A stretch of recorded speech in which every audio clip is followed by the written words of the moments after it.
the difficulties that we've faced over the last couple of years, we do have lots to be proud of here in Amherst County. And tonight we have several recognitions we would like to make.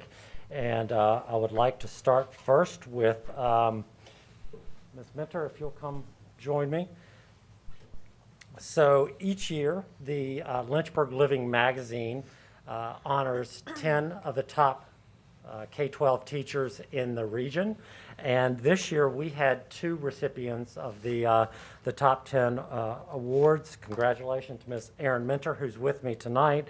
She's a kindergarten teacher at Central Elementary School. We also had Ms. Jessica Reichard, who is a 3rd grade teacher at Elon Elementary. Unfortunately, she was unable to attend. Ms. Minter and Ms. Reichard were among 10 teachers selected from school divisions throughout Central Virginia. Both Erin and Jessica serve as mentors in Amherst County Public Schools, dedicating their time to preparing our future generations of educators to effectively serve our students. We're so grateful to have these 2 teachers, along with all of our amazing teachers, and making a positive impact on the lives of every child every day in Amherst County Public Schools. We are thankful they are part of our Amherst County Public School family. So, congratulations, Erin.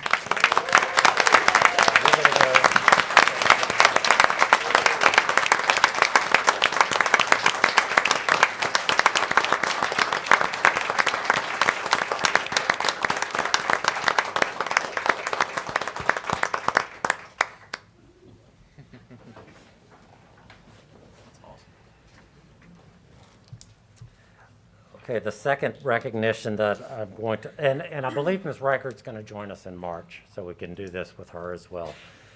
This week is National Counseling Week.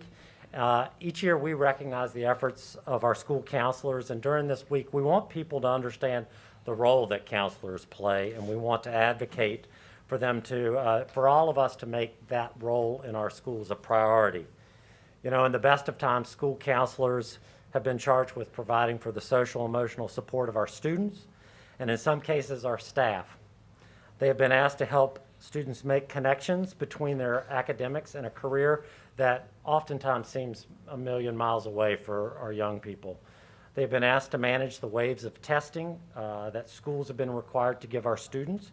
Many of them have even been asked to play a vital role in the scheduling of our students for their courses the following year. And they have done all of these things in the middle of the most difficult year of public education in quite some time. I can think of few people in education who have the varied responsibility that counselors have. I want to thank each of them for providing their very best in each of those responsibilities, and know that the children of Amherst County are in a better place because of their dedication, skill, and child-centered beliefs that each of them possess. So thank you to all of our counselors as well. I'm not sure.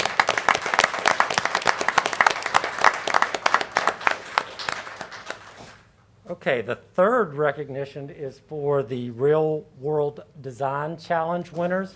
Mr. Cargill, I know you have a couple of young people with you, so would you like for them to come up now? Yes. Okay. Come on up. Good evening. Good evening. Hope everyone's doing well. It's kind of feels weird being on this side of the camera, so if I mess up, let me know. Good evening, school board members, school administration, and guests. My name is Mike Cargill, and I'm the advisor for the Amherst Lancers Tech Club. This year, we are so proud of our teams of ACHS students who competed in the 2021-22 Real World Design Challenge. And guess what? We have some exciting news to share with you. But what is the Real World Challenge? Here it is. The Real World Design Challenge is basically an annual competition that gives high school students, grades 9 through 12, an opportunity to work in real world engineering challenge and in a team environment. 2 critical components there. Each year, teams are asked to address a challenge that confront our nation's leading industries. Students will utilize professional engineering software to develop their solutions and also generate presentations that conventionally demonstrate the value of these solutions. The RWDC provides students with opportunities to apply the lessons of the classroom in a to the technical problems that are being faced in the workplace.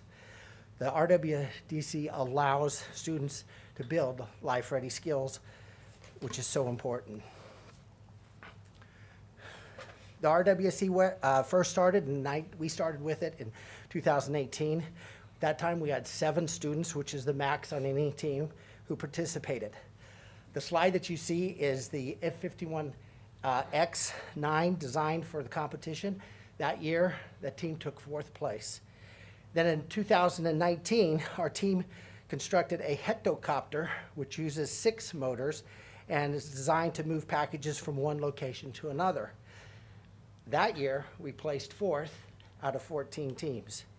Our 3rd year, we ended up skipping because of, we skipped the competition because of COVID.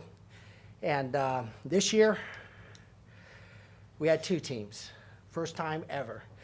The ALT Alpha Thunderbirds and the ALTC Beta Valkyrie. Let me introduce to you their team leader of the Amherst Lancers Tech Club Real World Design Challenge, Senior Gracie Stinson, who has some exciting news to share. Gracie? Thank you, Mr. Cargill. And so this year, for the Real World Design Challenge team, it was a returning year, but this was also definitely a rebuilding year. In the past, we've submitted things, but this year, because I was the only remaining veteran member, I had to find new people to be on our team. This is why I went into the advanced science classes and also the AP US History class to gauge the student interest to specifically provide equality to all grade levels if they wanted to participate. This year's challenge was specifically a delivery drone challenge, and we had to carry an 11-pound package, which is much larger than anyone else is doing right now, at least 11 miles there and back. Every year, like Mr. Cargill said, they give us challenges that the industry has not yet solved themselves. The whole goal of this is to advance STEM opportunities in schools, and we wanted to provide equality in the way that we had our teams. We wanted to build teams, but since we had so many people that were interested, we had 2 teams, and therefore there was a vetting process to decide who would be on the alpha team and who would be on the beta team. These were the students that were actually on the alpha team, and let me introduce them to you. I was one of the physicists, and I was also the team leader this year.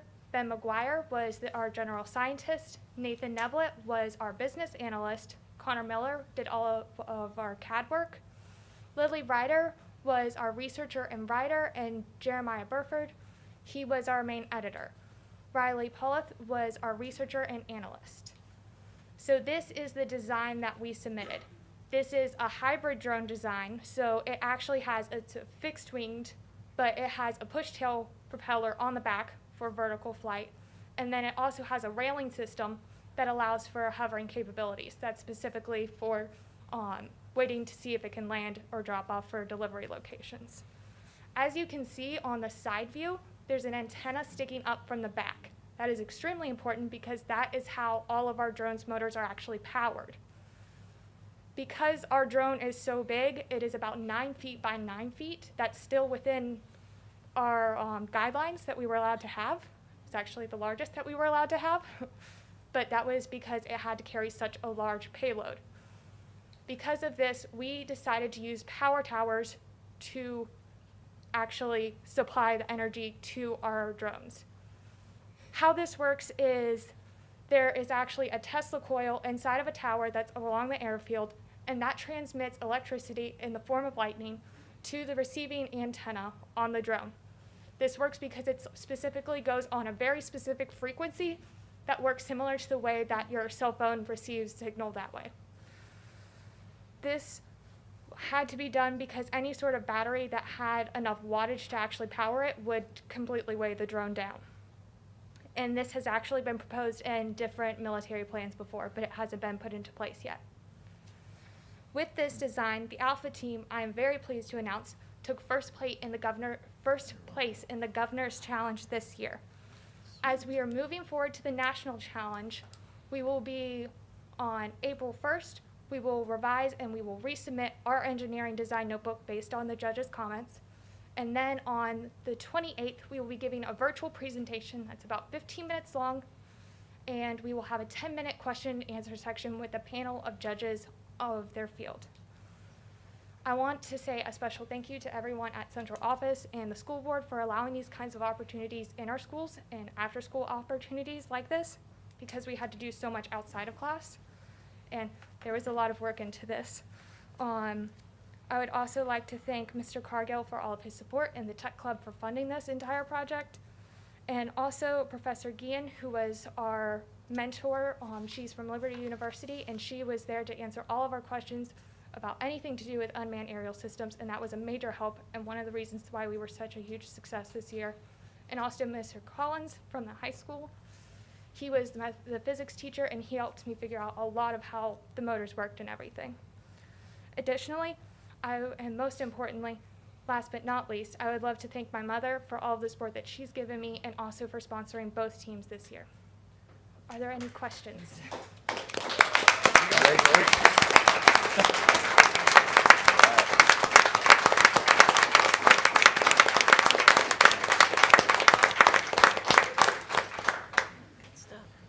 Thank you. That's awesome. So we've talked a lot about developing life-ready students. We've talked a lot about the problems that this world faces. I feel really good about what we're sending out there. We are sending out certainly life-ready students that are beside me tonight, Gracie and Jeremiah. So very proud of you guys, and so I would like to present to you the 2021-2022 Real World Design Challenge State Champion Governors Award. Congratulations.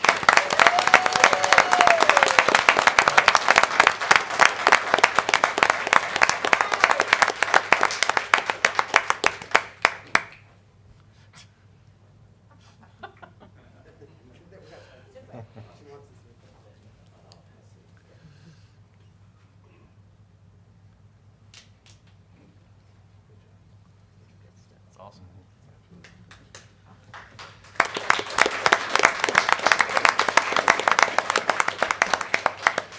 And last but not least, the Virginia School Board Association dedicates this month to School Board Appreciation Month. You have at your place a lot of things. Our schools have provided some gifts to you. I'll let you guys go through those things on your own time, but they do a lot of work to get those things together just as a small token of their gratitude for helping them do the things that are necessary in their school buildings to educate our students. I would like to offer a personal thanks for such a thankless job. You guys have very difficult decisions that you have to make, and they don't always make people happy, but you are the ones that have stepped forward to take on that responsibility because you're passionate about children, you're passionate about seeing them be successful. You get to see with Gracie and Jeremiah the fruits of that labor, and so I'm glad that y'all were able to see some of the great things that are going tonight, because you making decisions that allow that to happen is very much appreciated. So on behalf of Amherst County Public Schools, the staff and the students, thank you very much for everything that you guys have done. Thank you.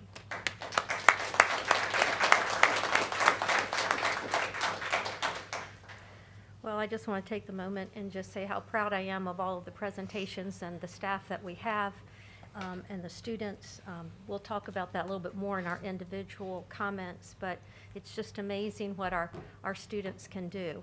And so I just want to say thank you and congratulations. Now we will be moving into public comments. We have a few signed up tonight, and we have some letters that we will be reading.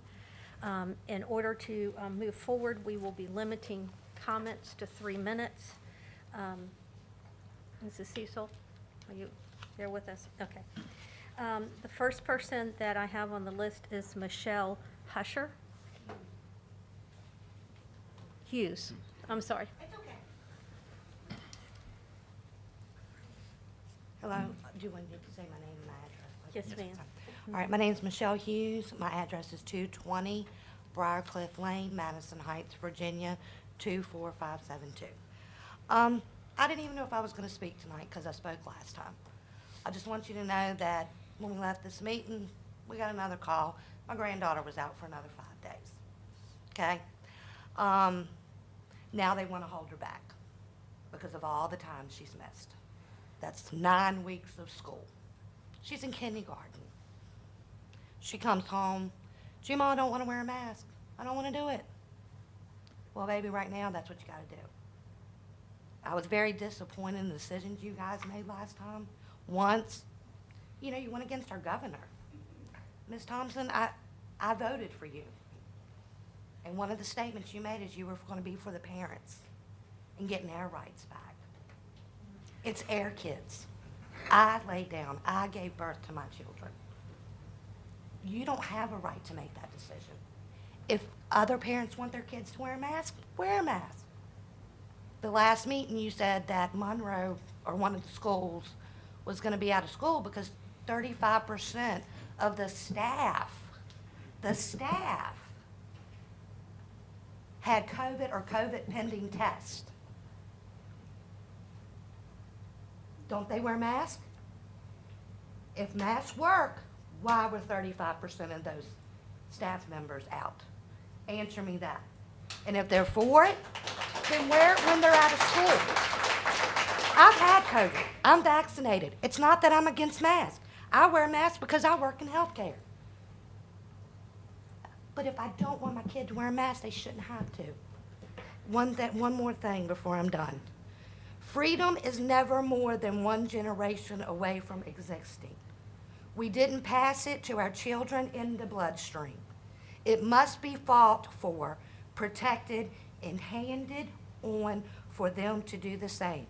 Or one day we will spend our sunset years telling our children and our children's children what it was once like in the United States, where men, women, and children were free. Ronald Reagan.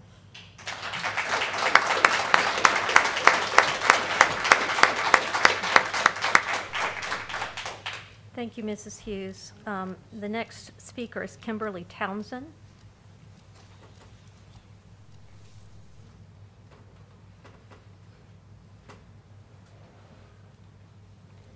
Hey, I'm Kimberly Townsend, and I'm from 522 Kenmore Road, Amherst, Virginia.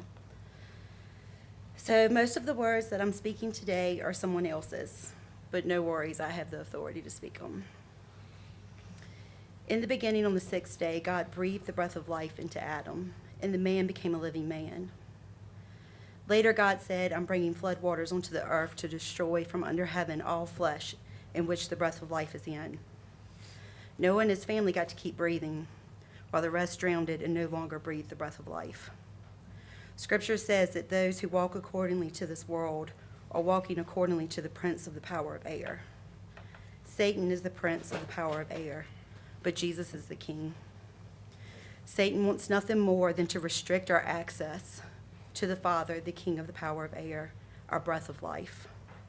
Scripture says that the natural precedes the spiritual, and it's important that we remember this. Any plan or mandate that restricts or puts a cover over our access to breathe is a scheme of Satan. I pray that you may come to your senses and escape from the snare of the devil after being captured by him to do his will.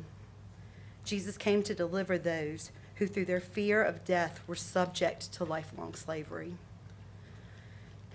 No one can serve two masters, for the wages of sin is death, but the free gift of God is eternal life in Jesus Christ.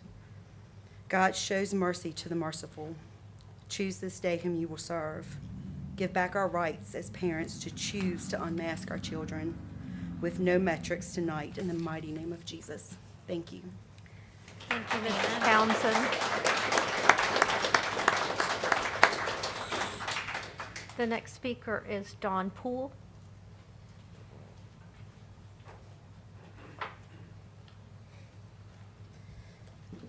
Good evening.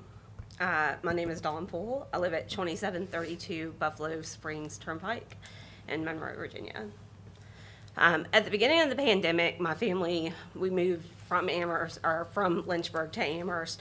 I was born and raised in Amherst, left 20 years later, came back. A big reason was because I felt this school system would do a better job educating my child during a pandemic. Unfortunately, the only experience she's had so far has been behind a mask or behind a computer screen. She is not had a normal day of school since 3rd grade, and she's going into 6th grade next year. Just let that sink in, how long it's been.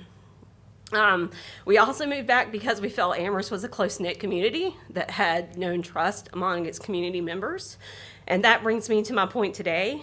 I want to know why the school board doesn't trust the parents to make decisions for our kids when our God and our governor does. I've been in prayer and research mode since the last school board meeting, trying desperately to find the words that may restore the board's trust in its parents, the parents that voted many of you into your seats tonight, the parents that voted at 71% rate for our governor, and the parents that will likely vote some of you out in the next election. What I've come to realize is the trust factor is not only our county's problem, but America's problem, and it's been that way since the beginning of the pandemic. Dr. Jennifer Nuzzo with Johns Hopkins Center for Health Security recently stated that it really comes down to public trust. And when political leaders make a political issue out of simple biology, it unfortunately deters people from getting vaccinated. Tonight, I ask you, school board members, could it be the same reason that we don't want our kids to wear masks because we're being forced to? I'm very proud of how the parents in this county responded to your decision to uphold Governor Northam's mandate after you initially voted for a mask optional policy last year. We complied peacefully, and we promised our kids this wouldn't go on forever. And tonight, we ask you to comply with our democracy and uphold our new governor's order that is meant to restore public trust. Because in order to restore trust in the school board, you must first trust us. I'm not here to say that COVID isn't real, that vaccines don't work, or even that masks don't work. That is no longer the important debate. What I'm here to say is that you as a school board should trust each of the parents to make our own decisions, weighing all the risks, including the mental health factor. They are our kids. Your job is to educate our kids. God gave us a responsibility to train our kids in the path they should go so that they will not leave that path in the future. I ask that you give us that God-given responsibility. Let us make those choices for our kids. Thank you, Mrs. Poole.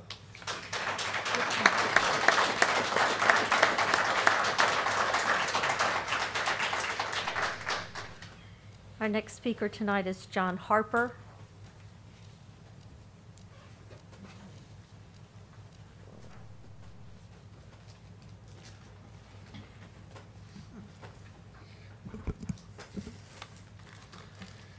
My name's John Harper. I live at 325 Spring Garden Road, Monroe.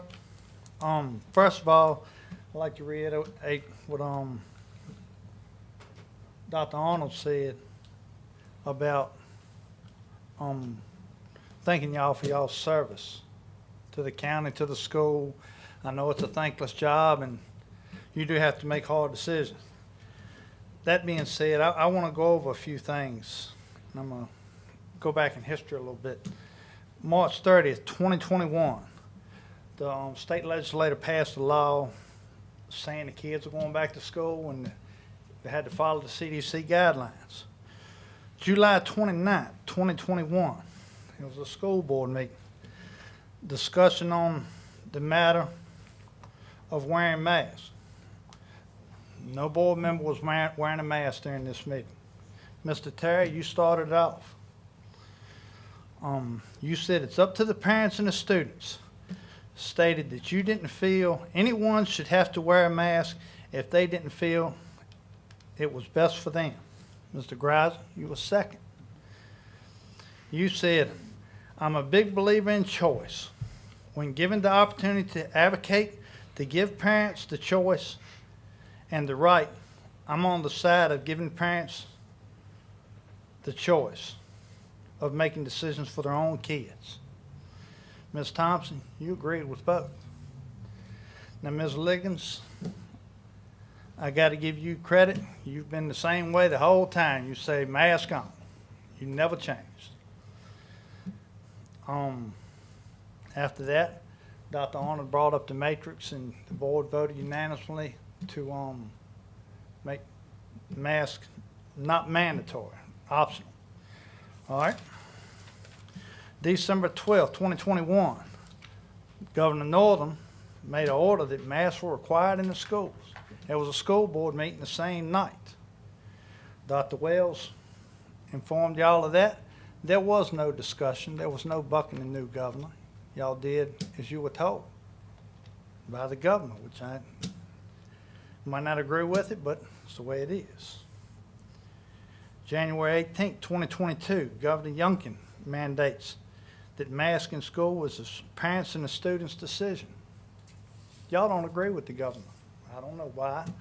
Y'all don't agree with letting the parents make a choice.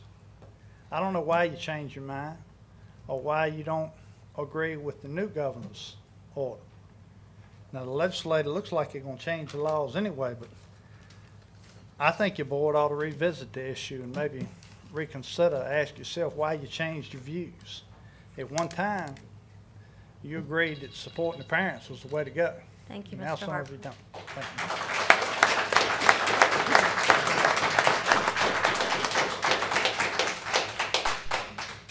Next speaker is Vance Wilkins.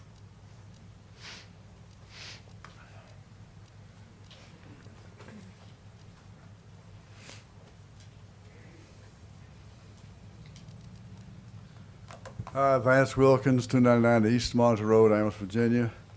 I don't envy you all tonight. You got tough choices to make. But I think we need to look at the balance. This is the thing that I have the most concern about. There are some kids who are, and I never can pronounce the word correctly, immunodeficient or whatever, but they are more susceptible to catching diseases than others. I think you need to make some kind of arrangement so that those kids, if they can't come to school or not, it's not safe for them to come to school, have an alternative way to be educated because we want to educate all the kids. But if you look at the balance, there are very few of those kids. All the rest are being hampered in different ways. Somebody mentioned psychologically or all those things, and those things add up. And when you add all those up, and we use the quarantine measures you have, it's very difficult for the rest of the kids to get an education. If you're quarantined for a week, every 2 or 3 weeks, you're not going to get a good education. You have to do away with the quarantine provision that you have, that you work under now.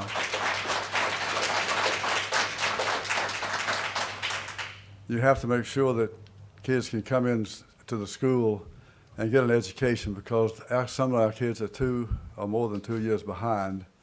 Some of them will never catch up. Their lives, for all the future, needs to go into the balance as well as the few who have a serious problem with this. So please make an arrangement so that the children who are most susceptible to the disease can get an education, and please give the rest of them an education. Thank you so much. Thank you, Mr. Wilkins. Our next speaker is Will Tyler.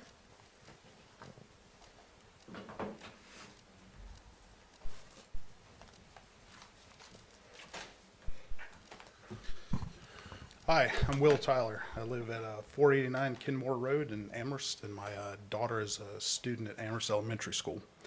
Today you're supposed to be setting the conditions by which you're going to lift what is now an indefinite mandate that you've created. I'm not really sure how you can claim to be objective in deciding on a conditional mandate and then filling in the blanks 2 weeks later. On top of that, suggesting a metric that your mandate won't help, won't change community spread, I think it was. And for that reason, tonight, I asked the board for the resignations of the people that voted for that. I think that's Mr. Greiser, Ms. Ligon, Mr. Terry, and Ms. Thompson. The bottom line is that you can't claim to be objective because this is a political mandate. I ask for your resignations, not just because I disagree with you, but because through your statements, actions, and votes on January 27th, you made it clear that your first priority is politics and not our children. You made this political, not the parents here, for a mask or against masks. That was on you. The school administration certainly played a part in that. through the school administration, you had a majority of you depending on a survey that was put out. The survey was biased. You also had a legal opinion that you could basically do whatever you wanted. The gentleman before me mentioned that State Bill 1303 was passed in March of last year. In August, you didn't seem to think that that mandated masks, and yet you couched that as a reason for a binary choice between mandating masks and making masks optional. That's not the case. You didn't even do that. You created your own conditional mask mandate. That's not a mask mandate per CDC guidelines. If State Bill 1303 mandated masks, then you're in violation of that. So now you're picking between Executive Order 2 and SB 1303 and using that as the excuse.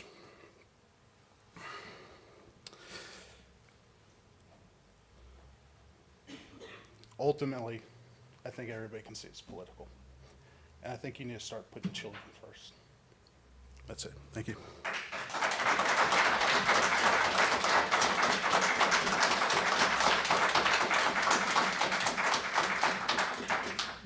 Thank you, Mr. Tyler. That is all that I have signed up for public comment. Is there anyone else in the room that would like to come forward? Lady in the back, if you can just state your name and your address, please.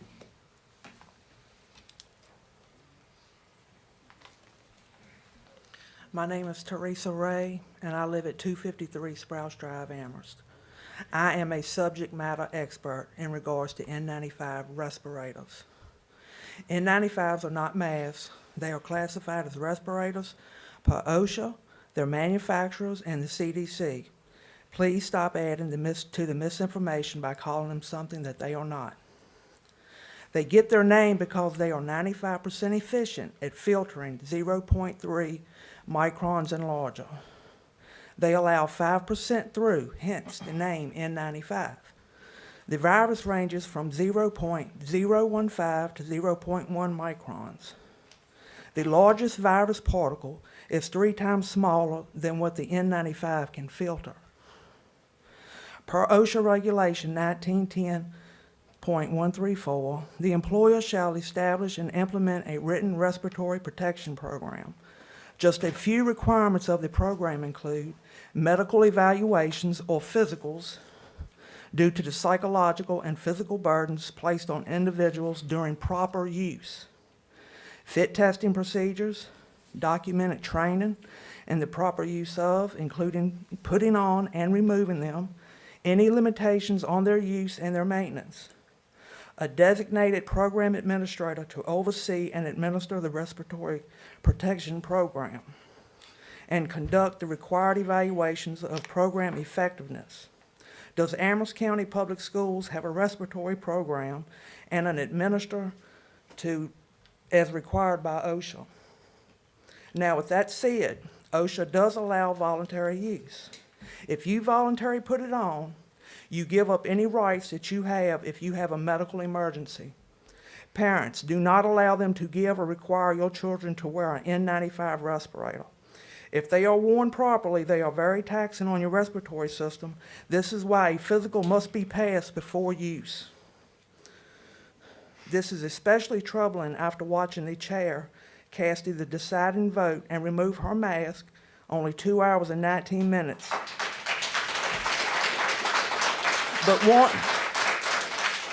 want our children to wear a mask 8 hours a day, 5 days a week. Rules for thee, but not for me. Mask use should be a parent's choice, not yours.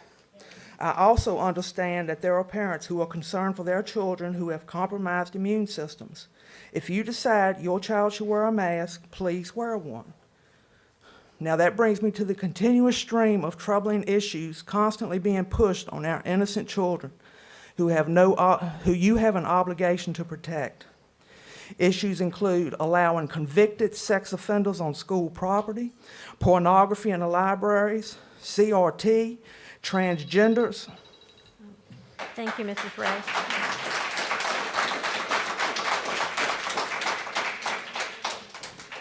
Is there anyone else in the audience? I see a gentleman in the back with his hand raised.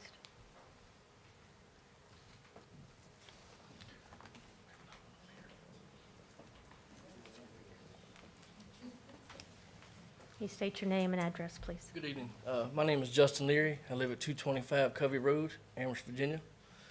I'd just like to start out by pointing out that this has become a political matter. If we would all just step back for a second and use common sense and look at this thing and look at how it's damaging our children. I have 3 children in the Amherst County school system. They have enough to worry about as developing into young adults. If the first thing they do is come home and complain about a mask, that's like the farthest thing from what they should be worrying about as developing adults. It's sickening to me. If you feel that masks truly do work, you have a mask on, you have a mask on, I don't. Are you protected right now? Can you answer that question? So that's where it comes into pro-choice. We all have pro-choice to do what we feel is right. We live in America. It's everybody's right. It's my right to decide for me, my children, and I'm always going to make the right decision for me and my children.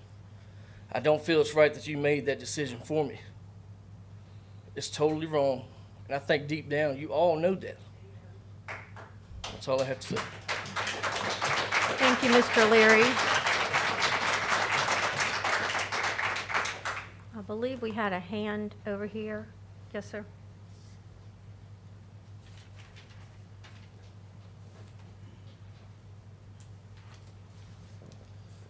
Good evening, Sid Starosen, 362 Peters Hollow Road, Monroe, Virginia.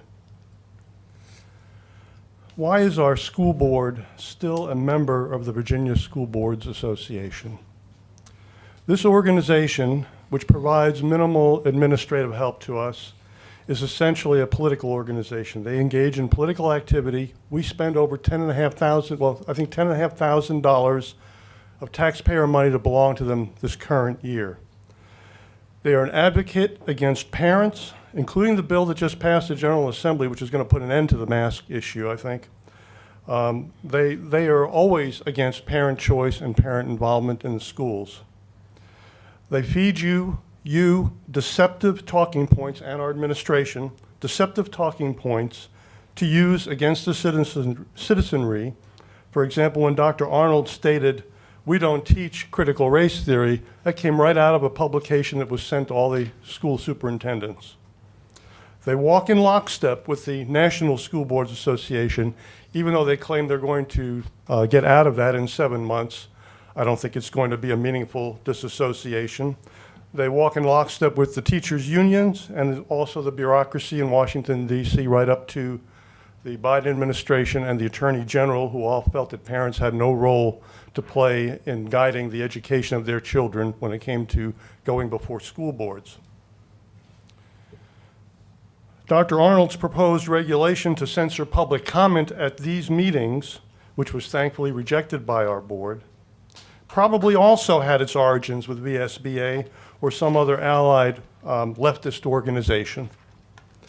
The VSBA does not represent the interests of our children. It doesn't represent the interests of the vast majority of our teachers. It certainly doesn't represent the interests of our taxpayers. And this school board should vote tonight to get out of the VSBA. Thank you. Thank you, Mr. Starosen. Is there anyone else in the audience tonight? Yes, sir.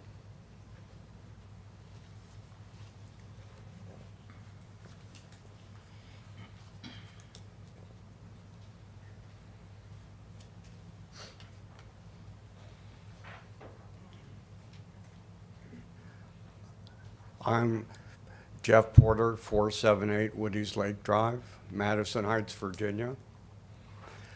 I'm here to ask you as a board to seek information about what has been the consequence of children having to wear masks in school for as long as they have.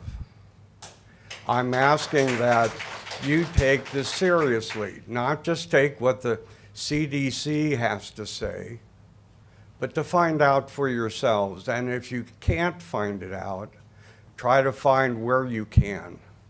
It is important that we understand the kind of damage and harm we've done to our children. I think this needs to be looked at and talked about in a very real way, not just referring to, we just go along with what CDC says. CDC is not our God. CDC is not our government.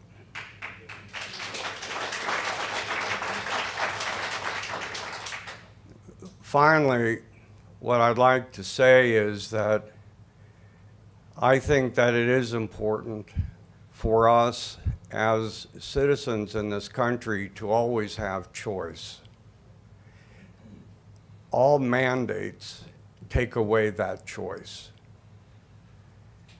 That is unforgivable in a country like ours.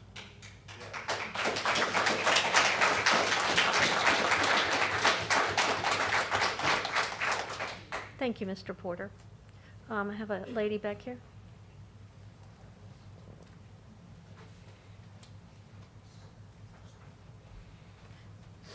Good evening. My name is Sunny Stonelake, 245 Old Farm Road, Amherst. We discussed about masks, but we haven't discussed about the metrics which you talked about, you wanted to talk about. There shouldn't be any metrics. It's my choice as a parent to send my kid to a school with a mask or not. It is my choice if they're sick to send them or not. I'm not sending them. My son has been wearing a mask since the beginning of school, and guess who's home today sick?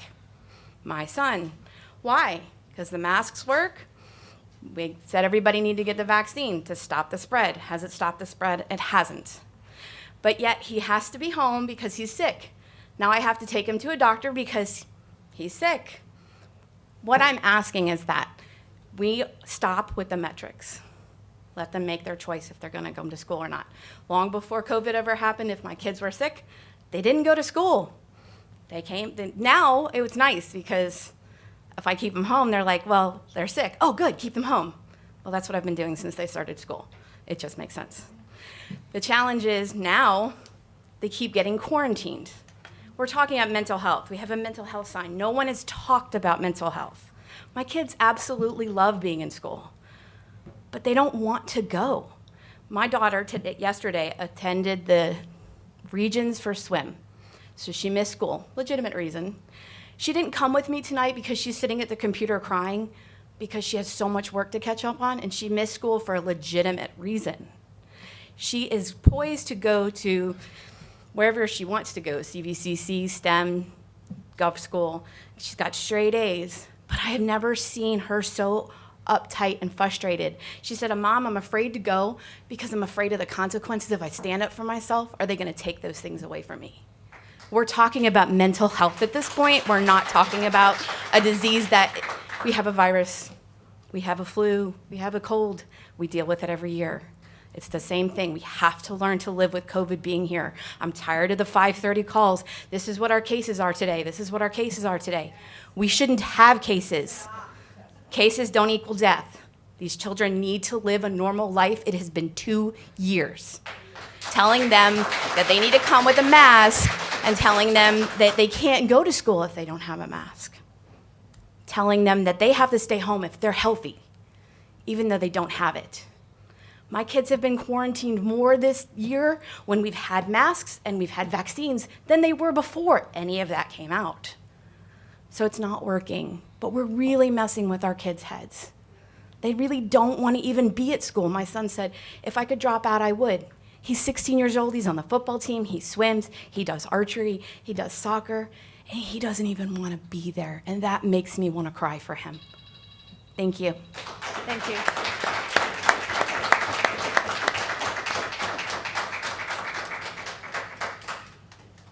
Is there anyone else in the room tonight that would like to speak?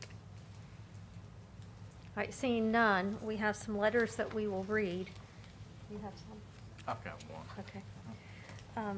This is from Miss Bobby Largen, I believe. It says, good evening. I'd like to write this letter and have it read at the school board meeting on February 10th. The time has come to let the parents decide what is right for their children or child.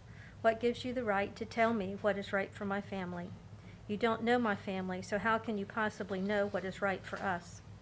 I have some info here that I think you might want to be made aware of. My fourth grader is on the archery team at Central Elementary School. They had an archery tournament at Amherst County High School on Saturday, January 15th. Everyone there made a big deal about parents wearing their masks in order to attend the tournament, so we did. At one point, before the tournament got underway, a person who was supposedly in charge of running the tournament got on the microphone and screamed that if we didn't wear our masks, we would have to leave. Later in the tournament, there was a gentleman who did not have a mask on. He was asked to put a mask on in order to be able to stay. He kindly refused. The person supposedly in charge of the tournament started yelling at him and asked him to leave. He then threatened to call the police on him and have him arrested. Are you serious? Having someone arrested for not wearing a mask? It was then announced over the microphone by the same gentleman running the tournament that if masks were not worn, the tournament would be canceled. This person in charge of the tournament was plain rude and arrogant. This is in no way how to set an example for our kids. Fortunately, the kids were able to finish the tournament.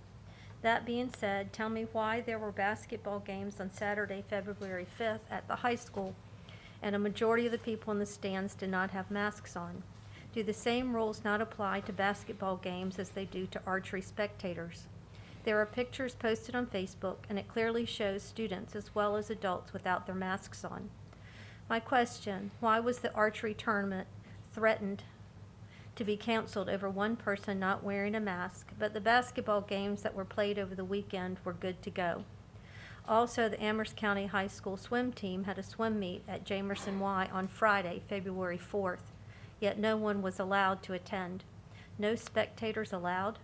Spectators were allowed at the basketball games without masks on, but not at a swim meet. Tell me how that makes any sense. It seems like there is a double standard here that is not fair to students or their parents. When is this going to end? You do not know what is best for my child. That is my job, the parent. If parents want their child or children to continue to wear masks, that is their right, just like it is my right to say no to these masks for my children. Thank you for your time, Bobby Largen.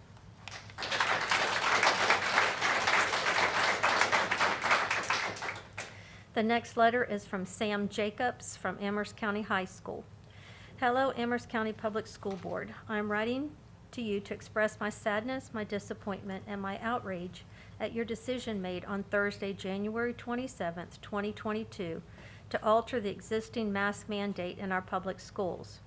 Please bear with me, as this might be a little disjointed as I try to cover all the areas surging through my brain right now, but the safety of my students and of my family are paramount to me. As the heads of the school system, sometimes making decisions, especially unpopular ones, is difficult. However, in terms of completing one of your main responsibilities, keeping the students, the staff, and all their families safe to the best of your ability, the decision on the masking policy should not have been hard to make. When you are making decisions that affect the health and the safety of people that are your responsibility, you always choose the safest course. Always on January 27th, you disregarded your responsibility and made the other choice. The school system is supposed to promote the benefits of a good education. By taking advantage of the education opportunities provided by your public schools, as a citizen, you become a more knowledgeable and more capable member of society. With further education, if that is the choice you make in life, you have the opportunity to specialize in your learning, to become a specialist in your field that will provide more benefit to society and to your own personal life. As a result, we have members of our government and services that our government provides and leans on that provide expert advice and recommendations for the benefit of our citizens. These organizations support the theories that all educational organizations have always supported, that people become experts in the field through education and experience and have more accurate and knowledgeable theories than a layperson. The CDC and the Health Department are two such services, and they both recommend masking. By making a decision that is contrary to that advice, you set the school board as an expert in this subject, insinuating that you know better than the doctors and scientists to say when your students should mask and not. These types of decisions are not the board's specialty, according to the education you have received and have chosen to pursue. Up until this point, the school board has made good, supported decisions with their approach to navigating the pandemic. The board has followed the law and recommendations of the CDC and Department of Health over the course of the last 2 years and have followed the recommendations of the experts. As knowledge has been expanded and new facts have been discovered about the pandemic, the school system has incorporated new recommendations from the CDC and the Health Department and adjusted their policies. While everyone wishes that the situation was over, that we know all there was to know to protect ourselves and our families, and that the rules wouldn't continue to change in ever confusing ways. The next one is from Heather Wirt. My name is Heather Wirt. I live at 190 Deerfield Drive. No matter how many times I have tried to come to a school board meeting, it is never possible because I work. And now I cannot afford to miss work anymore. Between my husband and I, we have missed 10 weeks of work total over a period of 6 months. Our home has been hit with COVID twice, on top of each of my 2 children getting quarantined now 2 to 3 times each. If it wasn't for my husband and mothers watching our children, we would have missed even more. At what point does someone from Amherst County start paying my bills for sending my healthy children home? Twice since your last meeting, I have had my children sent home 5 days for contact exposure. There were no symptoms, no test to stay, perfectly healthy. Then they go back on strict mask policy for 5 more days. The one time I had the school give me a COVID rapid test, it was expired by 3 months, but they had received it 3 weeks prior. I have personally kept my kids home every time they had a symptom to be courteous of others and because it is the right thing to do. I expect others to do the same as parents. Each of my girls that attend Elon Elementary have had COVID, and each time I alert Elon as soon as I knew. I have followed protocol each time. At this point in time, our policies make no sense. Either we fit these kids in N95s every day, or let them be mask-free, because obviously the homemade and paper masks make no sense. CDC even has said they don't do much if we are still quarantining entire classrooms every time one child in the class gets COVID. My kids had missed 11 days and 14 days of schools between the 2 of them as of the last report card. Now add another 5 of quarantine each to that. In the month of January, they literally went to school a total of 7 days each due to quarantine and snow. Now 10 days into February, they have only went 3 days. To pat my children on the back, they have maintained straight A's through this craziness. But as far as mental health, we have definitely had behavioral issues, and they are directly related to the masks. Also, I had a teacher tell my child that COVID came from animals and China is good. What in the world? Fact of the matter is, none of us know where it came from, and China's government is very different than ours, which is not good. My children miss seeing their friends' faces. My oldest has been caught hiding behind her mask at home when she has gotten in trouble. At this point, we are all overly informed about what COVID can do. It is difficult for everyone, no doubt. Everyone should be able to decide if they want to wear a mask or not, and if they want a vaccine or not. If vaccines and masks work, then what are we doing? Let's stop kicking this can down the road and be done with the masks already. Let parents decide. If the slogan, "Every child, every day," were accurate, then my kids would be in school.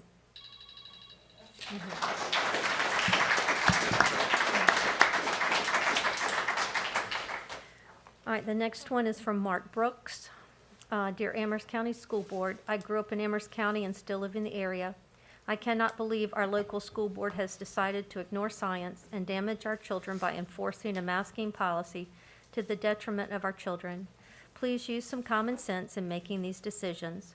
Our educational system is going down the tubes thanks to the Radical Teachers Union and our leaders not taking a stand for the benefit of our most valuable asset and future leaders of our community. So disappointed in you. Sincerely, Mark Brooks.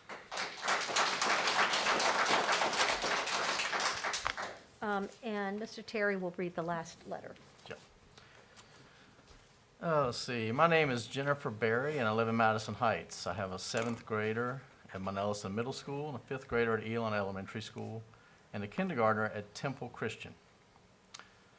I have been a nurse for 20 years, and I've spent 18 years of my career as an RN in the emergency department of Lynchburg General. As both a mother and a caregiver, I feel it is just as important to consider the mental health of our children as much as their physical health. In an article posted in the American Academy of Pediatrics, the most recent data has shown that children are at a very low risk of becoming severely ill due to COVID-19. In fact, only 0.1 to 1.5% of the children with COVID-19 are hospitalized. In this same report, it was shown that only 0.00 to 0.01% of all child COVID-19 cases resulted in death. On the other hand, the CDC noted in a recent report that from the March 2020 to October 2020, mental health-related emergency department visits increased by 24% of children ages 5 to 11, and by 31% children ages 12 to 17 when compared to 2019. These kids are suffering from a pandemic, and not just physically. They need to be able to socialize with their peers. They need to be able to see and read facial expressions and social cues. And they need to be in school regularly without being quarantined repeatedly. One of my daughter's friends has been quarantined 4 times since Thanksgiving. These children are suffering emotionally, socially, academically, and physiologically. I am respectfully requesting the optional mask policy with no contact tracing be considered. The severity of COVID-19 in children no longer warrants the aggressive mitigation strategies put in place in the fall of 2020. I feel the evidence strongly supports that mask wearing, lack of socialization, and repeated isolation of children is much more detrimental to their overall health. We need to stop instilling fear in our children and start helping them process the craziness of the last 2 years. Please allow our kids to go back to normal, uninterrupted school year. Respectfully, Jennifer Berry.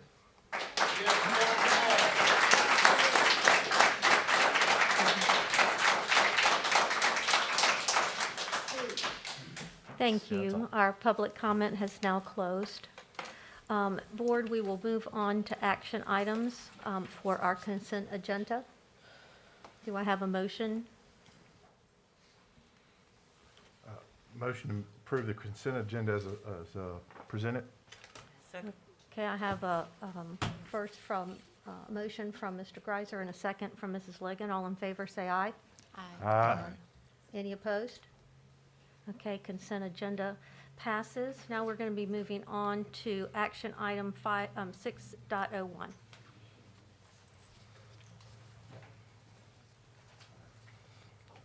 Chair, Co-Chair, members of the board, you have before you the proposed 2022-2023 school calendar. Thank you, Natalia.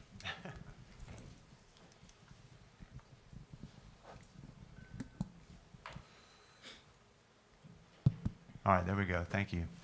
So you had that draft calendar before you. That was provided to you last month for your first review. We provided some information regarding the data that was collected from staff over time and the priorities that were identified and how the ACPS calendar committee developed that draft. We asked tonight that you take a look at that draft and consider approval of the 2022-2023 school calendar. I'll take any questions if you have them. Thank you, Mr. Gallagher. Board, do you have any questions concerning the school calendar or comments that you wish to make?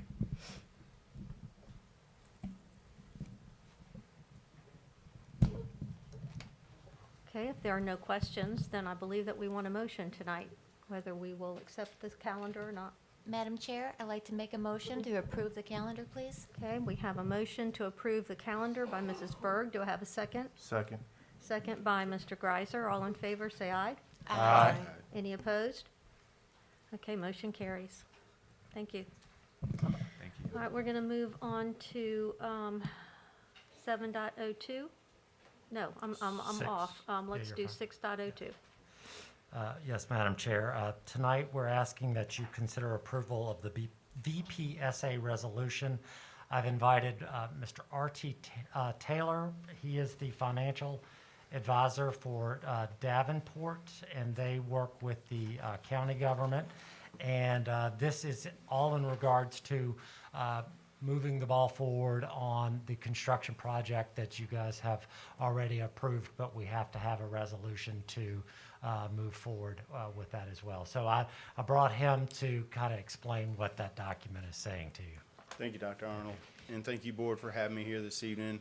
As Dr. Arnold said, my name is R.T. Taylor. I'm with Davenport & Company, and we've been working with the county as financial advisor for many years now. What you have before you this evening is a fairly standard resolution. It does two things. One, it authorizes the school to apply to the Virginia Public School Authority spring pool, which they plan to price in mid-April timeframe. The application is due by February 28th, and we are working to help the school board and the county pull that application and the credit materials that go with it to the VPSA folks. The second thing that the resolution accomplishes is it makes the request of the county to issue its GO school debt obligations through the VPSA pool issuance this spring. You can see by the description in the resolution under the first paragraph, it's related to the Amherst County High School and includes renovations and additions that are listed there. If you would, just look at the amounts here that are referenced in this first paragraph. You'll notice that the not to exceed par amount, which is the principal of the debt you would issue, would not exceed $35 million. Now, the projects that we've identified that you all are aware of are the new money projects totaling about $19.6 million, okay? And we're going through various analyses with the county on their side to figure out what the best balance is between cash and debt, and that's to be determined. But for purposes of the resolution, we're trying to set the not to exceed parameters so we don't have to come back to you all to make another decision or another request, and to fit within the county's board time frame of making a decision, as well as VPSA's criteria and key dates that we have to meet. So this is a not to exceed amount of $35 million. And I mentioned your new money projects of $19.6 million that we've discussed in the December and January meetings with the county board. You also have a loan from 2016 outstanding in about $11.4 million principal amount. You may recall a couple of years ago in the fall of 2020, you actually had two energy efficiency loans. One was with U.S. Bank, one was with the Pinnacle Bank. We refunded in the fall VPSA pool then, the one with the U.S. Bank. Now we're looking at the other one, and right now it's making sense based on current market interest rates. So we're going to continue to monitor that. If it doesn't make sense by the time VPSA prices its bonds, it will just fall away. But we're hoping that rates will hang in there for us, and it will help create some savings to offset the debt service related to the new money that you're issuing. So that's sort of big picture what's going on with the resolution and why we're here to answer any questions this evening. Okay, Board, do you have any questions for Mr. Taylor? I had a question, Madam Chair, Mrs. Bird? on the amounts. Yes, ma'am. How'd we come up with the amount that you have on there? Cecile doesn't have it up right now, but No, that's quite all right. So for the $35 million not to exceed, that's the maximum principal amount. I'll go through that in just a minute. But the other amount is the $31,250,000, okay? So if you add the 19.6 of new money for the new renovations, high school and the stadium, softball fields, and the Career and Tech Center that are listed in the resolution, those totaled up to about $19.6 million, okay? In addition to that, the other $11.5 million is related to that refunding amount. So if you total those together, you get to the $31 million. Okay, you just lost me on that last part. You've got roughly $20 million in new projects and Okay. $11.5 million in refunding. Okay, Rolling So- over old debt. That's right. You're trying to take out old debt by refinancing it, like similar to refinancing your house, only we're not trying to add another 10 years to it. We are doing a match maturity, so we're not extending the debt in any way. And Sheba, this is about the HVAC? Correct. The HVAC project. Yeah, we did 2 energy efficiency HVAC projects in 2016. One loan we already refinanced in 2020, and now the other one is eligible for refinancing without penalty. So that's why we're looking at it now. Back when we did when we refinanced the other HVAC loan, that one was eligible to be refinanced, but this one was not. It had a no-call period. Now it's eligible to be called and refinanced without penalty. and how long of a process is it gonna be to even pay these off? Bear with me. There was a 15-year loan, 2031. Let me look it real quick. Bear with me Sorry. 1 second. No, you're fine. I've got the materials that we presented right here, so bear with me 1 second. I'll look up the refunding component.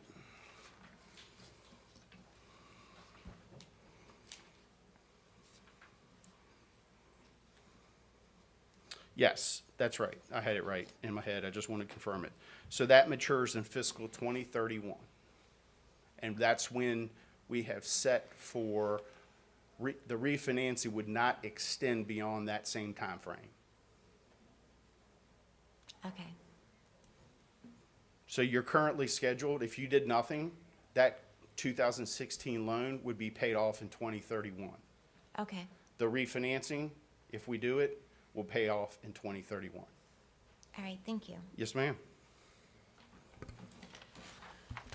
Madam Chairman, I have a Ms. question. Justice, you have the floor. Okay. By refinancing it, is this saving us money or refund? That's the goal. So what you all are doing this evening is considering the resolution in front of you to ask the county to go out on your behalf, basically, through the VPSA Spring Pool Program, to issue their GO, their general obligation debt, to take out the old bonds, in addition to getting the new money for your new projects.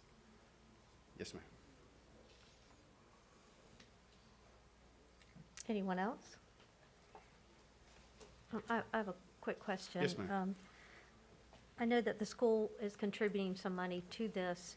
Is that part of this refinancing and then we will contribute? Or is this financing, the amount we're financing is in addition to what the school's putting in? And that's what I was alluding to earlier. This is a not-to-exceed resolution, so we're assuming we wouldn't use any reserves to pay down the projects in this resolution, because we're still refining the analysis with the county to see what we actually want to borrow. We do know we have a pot of money, so to speak, from ARPA, as well as some reserves that we're going to use strategically to help us grow into the debt service over the next several years.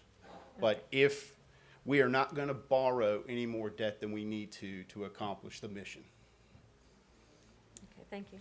Yes, ma'am. Board, anything else for Mr. Taylor? Okay, thank you, sir. Yes, ma'am. Thank you. And Dr. Arnold, I'm correct that we need to make a motion to pass the resolution? Madam Chair. Mr. Greiser? Well, I want to thank the Board of Supervisors because it's back to us because they've given it a preliminary nod, and so I appreciate their support of Right. the school And system, Mr. so. But, And if you have a motion, I do. try to make that. My and we'll motion is save to the approve the resolution discussion as for after. presented. So can you make that motion again? I move to approve the resolution as presented. Okay, Mr. Greiser makes a motion to approve the VPSA resolution as presented. Do I have a second? Second. Have a second from Mr. Terry. All in favor, we have, I think bond counsel had indicated that you have to have a roll call vote. okay. Well, we have a second, so I was going to ask for discussion, and then we can take the roll call. Thank you. All right, is there anybody that wants to speak for this? I think we're good. Anybody want to speak against this? Okay, if there's no discussion, we'll take a vote. Mr. Arasi? Yes. Ms. Justice? Yes. Ms. Berg? Yes. Mr. Greiser? Yes. Ms. Ligon? Yes. And Mr. Terry? Yes. Okay, motion carries. And you? And you? Yes, but I figured. Okay, motion carries. All right, so now we are coming down to information items. 7.01, update on administrative services. Yes, ma'am. As far as administrative services going, so this is a segue into the construction projects that are getting ready to get started and going on currently. Just an update on the high school auditorium and the softball, baseball building, as well as the football upgrades. We continue to have bi-weekly meetings with the CRA. They will actually have a representative here in the county on the 21st to do some preliminary walkarounds. And I think at your place there is a timeline that shows pretty much what we talked about over the next several months. I think Natalia can pull that up for us. Thank you. Over the next 6 to 7 months, we'll be doing the design phase, going through that, again, working with staff members at the high school as well who will be directly involved in utilizing these areas to getting their input, and we plan to do that here in the next few weeks. And to go through the design phase, get the construction documents and those type of things, and hopefully get everything bid out in the late fall of this year to the general contractors and stuff, with hopefully the beginning of construction starting somewhere in mid to 2023, with a final completion by June of 2024, about 16 to 18 months of construction. And that's for the auditorium part. The phase 2, which includes the renovation phases inside with CTE, the cafeteria, the food court, and those items like we've discussed in the past.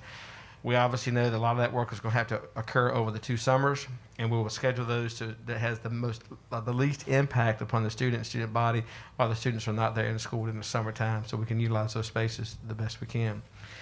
And of course, lastly would be the softball and baseball field house, as well as the ADA upgrades to the Atlanta Stadium. And we're looking at trying to run those programs concurrently with the construction, as they're totally independent of the school itself. And we're trying to utilize the time as well. Again, taking into consideration the sports schedules with football, soccer, track, baseball, softball, all those elements that use those various parts of the property there. So this is the schedule. I think you have it at your place. We obviously will continue to provide you updates as we progress along, and so it'll be a monthly discussion as where we work progressing through this. Any questions as far as the high school project? Board, do you have any questions? Thank you, Mr. Oakes. Yes. The next thing, of course, we have this summer as well, we're getting ready to send out an RFP on this, would be the bathroom renovations at Central Elementary School. I've talked to Principal Adams and Assistant Principal Ferguson this week to do a general walk around next week. And we'll be sending that RFP as well. And then again, that construction project or renovation project of the bathrooms, as we have done in other schools in the past, will start at the end of school this year, and we'll finish up by August time frame, so we have it ready for the students when they come back at Central Elementary. And the last thing that sort of impacts the school systems as well is the construction project that started on Woodies Lake Road. I've talked to VDOT, the person in charge of VDOT, as well as I went today and spoke with the general contractor, just do a face-to-face. They have started clearing the woods and those type of things down on Woodies Lake. They will start approximately the next 2 weeks beginning flagging, and they'll have that one-lane traffic starting in about the next 2 weeks or so is what they're estimating, depending upon the weather.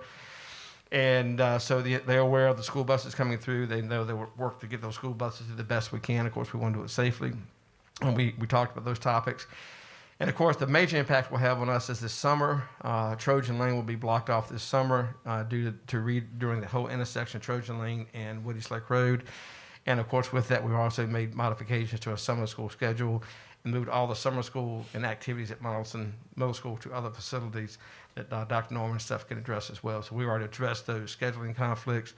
But again, part of the contractor's contract is the fact that they have to get that intersection complete by the time school ends and when it starts back in August. So they are aware of those. Thank you, Mr. Oakes. Yes, ma'am. Student suspensions, 7.02. Yeah, Madam Chair, you have attached on board docs the list of student suspensions for January. If there are any questions, I'll do the best I can to answer them. Board? Okay, thank you, Dr. Arnold. Now we're down to information items, update on accountability measures. Oh, I'm sorry. Yes, 8.01, budget finance monitoring report. Good evening, Madam Chair, members of the school board.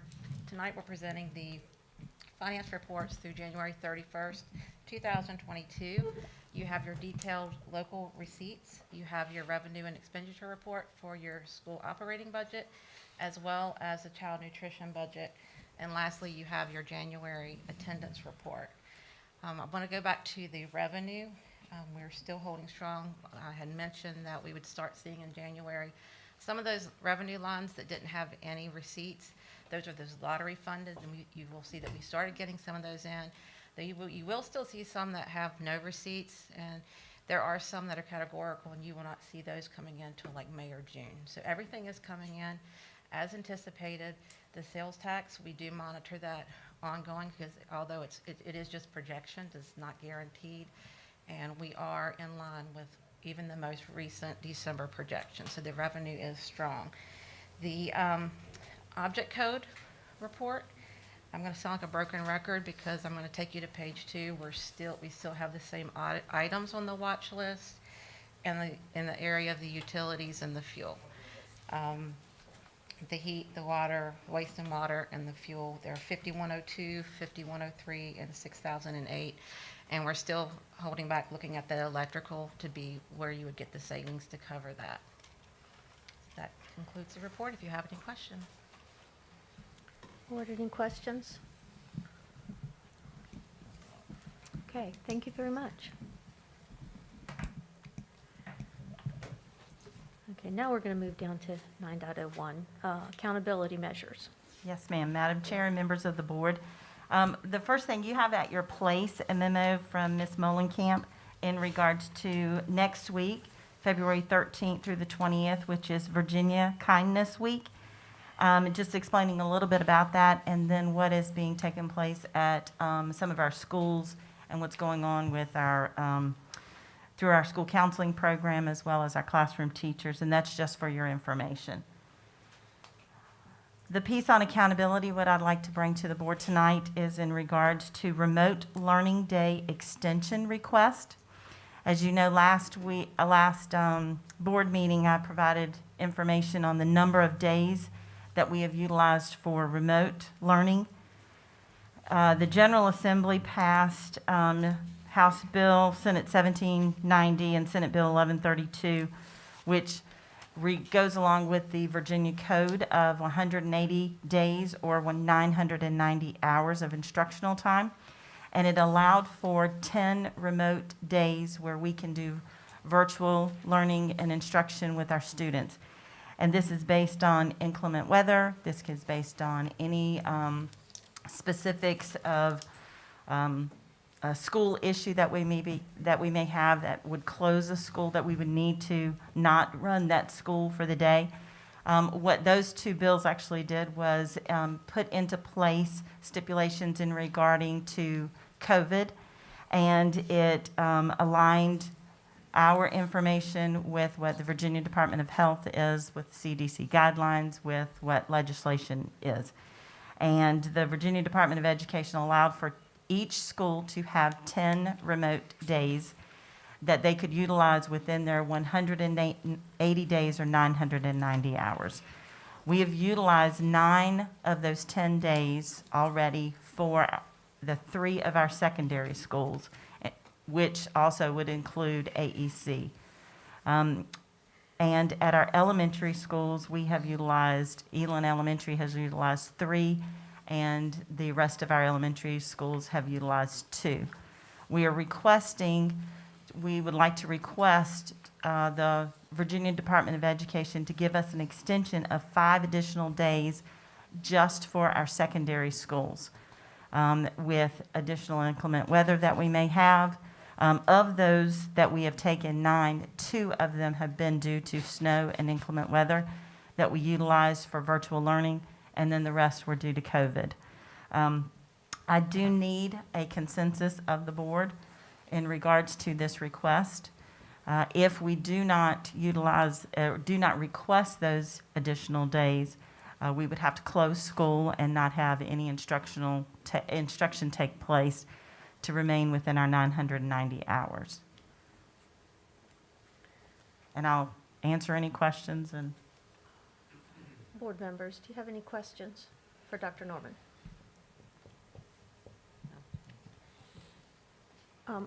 I have one. Yes, if no one ma'am. else does. Can you explain to me, I know that we have built-in days Yes, that ma'am. we use for inclement weather. So why did we use 2 remote? So Well- that it used up the remote days that we are able to do? One of the things that we did, that this board did earlier on in the year, and Mr. Gallagher, you can chime in anytime, is we added days back into the calendar for professional work days for our teachers, which drove down our days that we had padded into the 990 hours. So we still have those that were available to utilize for inclement weather or any other issues. And I will tell you that we are not the only division that will be requesting. We already have many around us who have made those requests as well. Well, and as it stands, we have 13.8 remaining days to stay within the 990. That's how many days we have left to utilize. And in light of any potential inclement weather that comes up, we may be utilizing that for those. So we're just trying to keep that buffer there too, so it won't go beyond that and then push instruction further into June. So 13.8 is the current amount remaining.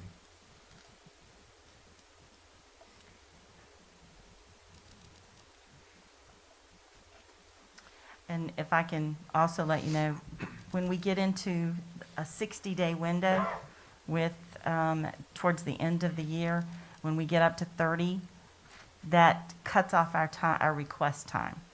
So I'd rather go ahead and make the request and not use the days than to get to a point later on in the year where I don't have the option to make that request. Understood. Okay. Any other questions from the board? Okay, is there, she said a consensus, but we're certainly both open to a motion.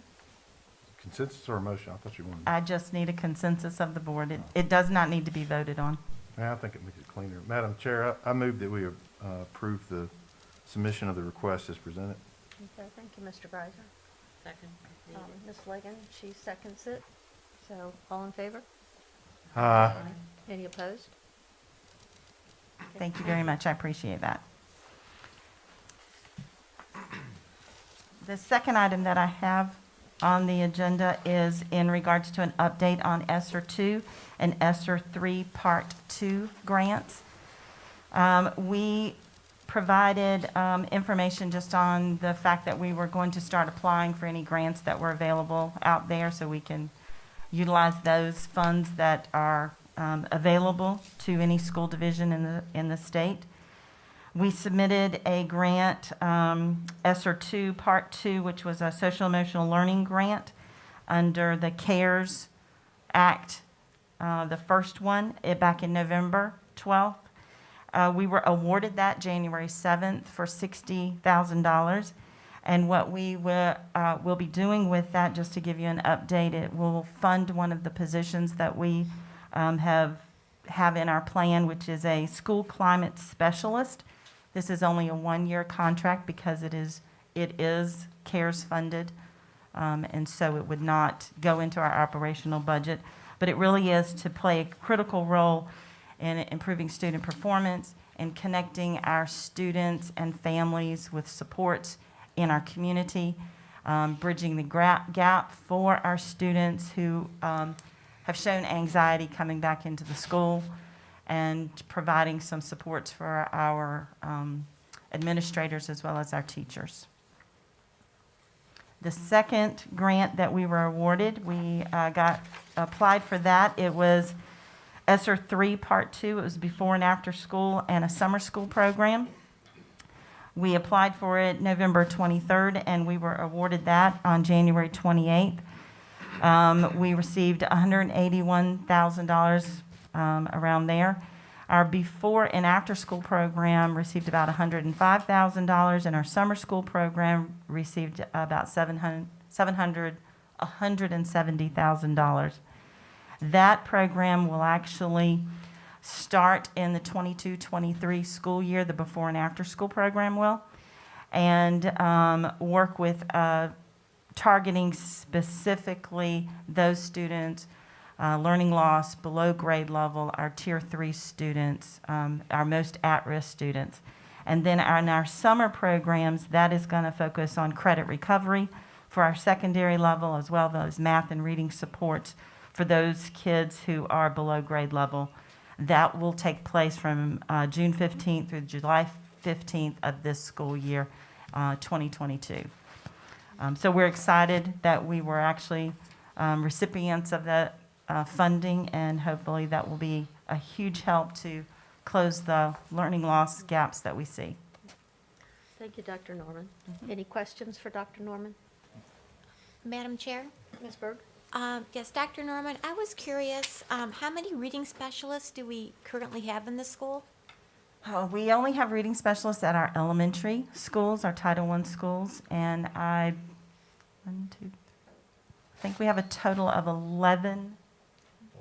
14. Thank you. Through all the elementary schools then? Yes, ma'am. And with our reading specialists, are we keeping track of that? Do we see a lot of progress with that? And I'm concerned about bringing in some more reading specialists to help our students. By law, we're required to take the PALS assessment, which is a reading inventory. We track that with our reading specialist. Every kid in elementary K through 5 takes that at the beginning of the year and the end of the year. And we are seeing progress, but not at the rate that our second graders are struggling probably the most, and that is because we have seen they've had, in 2019, they lost that year because we closed school, and then last year it was 4 days a week rather than 5 days a week, and so they're the ones that we're seeing the biggest gap with on learning loss. And so we're pushing into classrooms. Our reading specialists are doing a phenomenal job with our kids, but yes. And that's for the elementary? Those are for elementary, yes. And then what are we doing for our middle school and also our high school? Because I'm speaking with teachers, we have high school students suffering right now with a great reading loss, and we need to do something about that. We've kind of carved out this year positions that were in our operational budget that we're utilizing between the two middle schools. One of our teachers is actually working with like an instructional coach specific to reading. She spends 4 days at Manellison Middle School and 1 day at Amherst Middle School, working with Tier 3 students and those teachers. And then at the high school, we have a English teacher who works as an instructional coach specifically there. She teaches half of the day, works with struggling students and teachers in co-lab classes to work with those students that are below grade level at the high school. We do not have funded positions in the operational budget for reading specialists at the secondary level. Those were removed probably before I ever got here. And what could we do to get those back in that budget? I'll let Dr. Arnold answer that. Dr. Arnold? That's That will basically have up be to the added board. A budget, and we certainly can. I would like to put down that we definitely need to look into We'll putting have that into our, the budget. We'll have our budget retreat on March the 3rd, I believe. All right, thank you so much. Also, just a backup comment, I know that we have given priorities to you, Dr. Arnold, and so that you can collectively look at those. Sure, yeah. Okay, Dr. Norman, Read Across America? Yes, ma'am. I'm very excited to have this presentation. The instructional team here in the office, led by Robin Wheeler and Craig Maddox, Ruth Matheny, and Shannon Presnell, they have taken and combined what we have, our literacy program along with our careers, our CTE program, and created a huge initiative that will take place in the month of March, and it is called Read Across Amherst Careers. And I'm going to turn it over to Mr. Maddox to kind of present this information to you along with the other members of the staff. Mr. Maddox. Madam Chair, members of the board, just want to thank you so much for giving us time to talk about our Read Across America Career Storybook to celebrate literacy, career exploration in Amherst County for the National Reading Month and Read Across America Day. This was a collaborative effort between the literacy and CTE departments.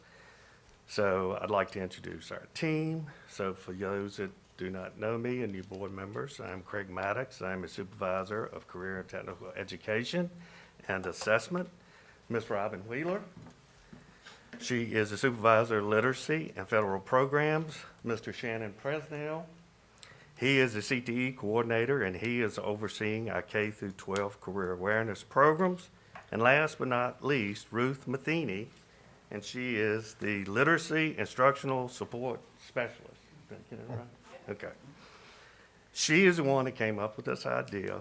She has facilitated the whole project from start to finish. So she has kept the rest of the team straight and on task.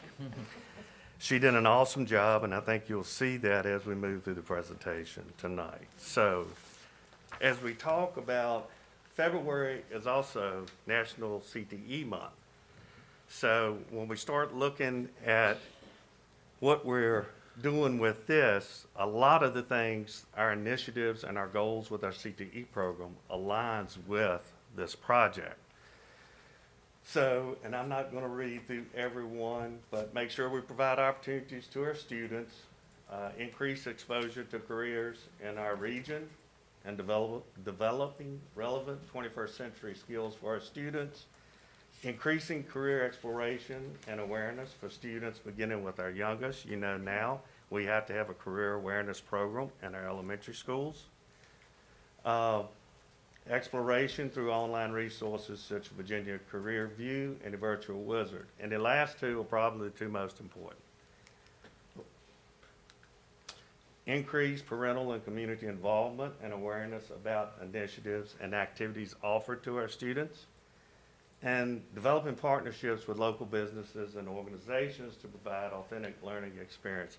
Mr. Presnell and myself have been working with several different companies and really taking our students with our JAG program at the high school and getting those students out into the world of work and taking them to the businesses so they can see that environment.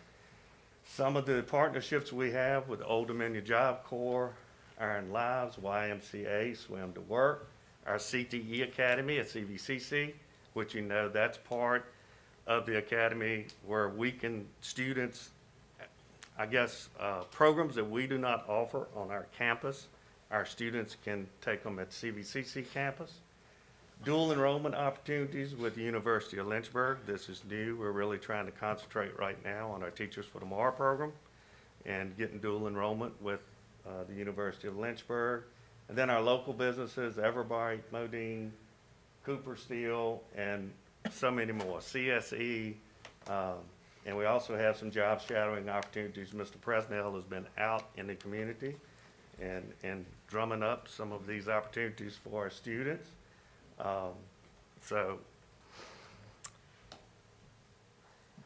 here, I think at your place, do you have the hard copy? At your place, you have a hard copy of the storybook, which was printed by Mr. Presnell and our image and technology students. So now I'm going to turn over the rest of the presentation to Ms. Wheeler and Ms. Matheny.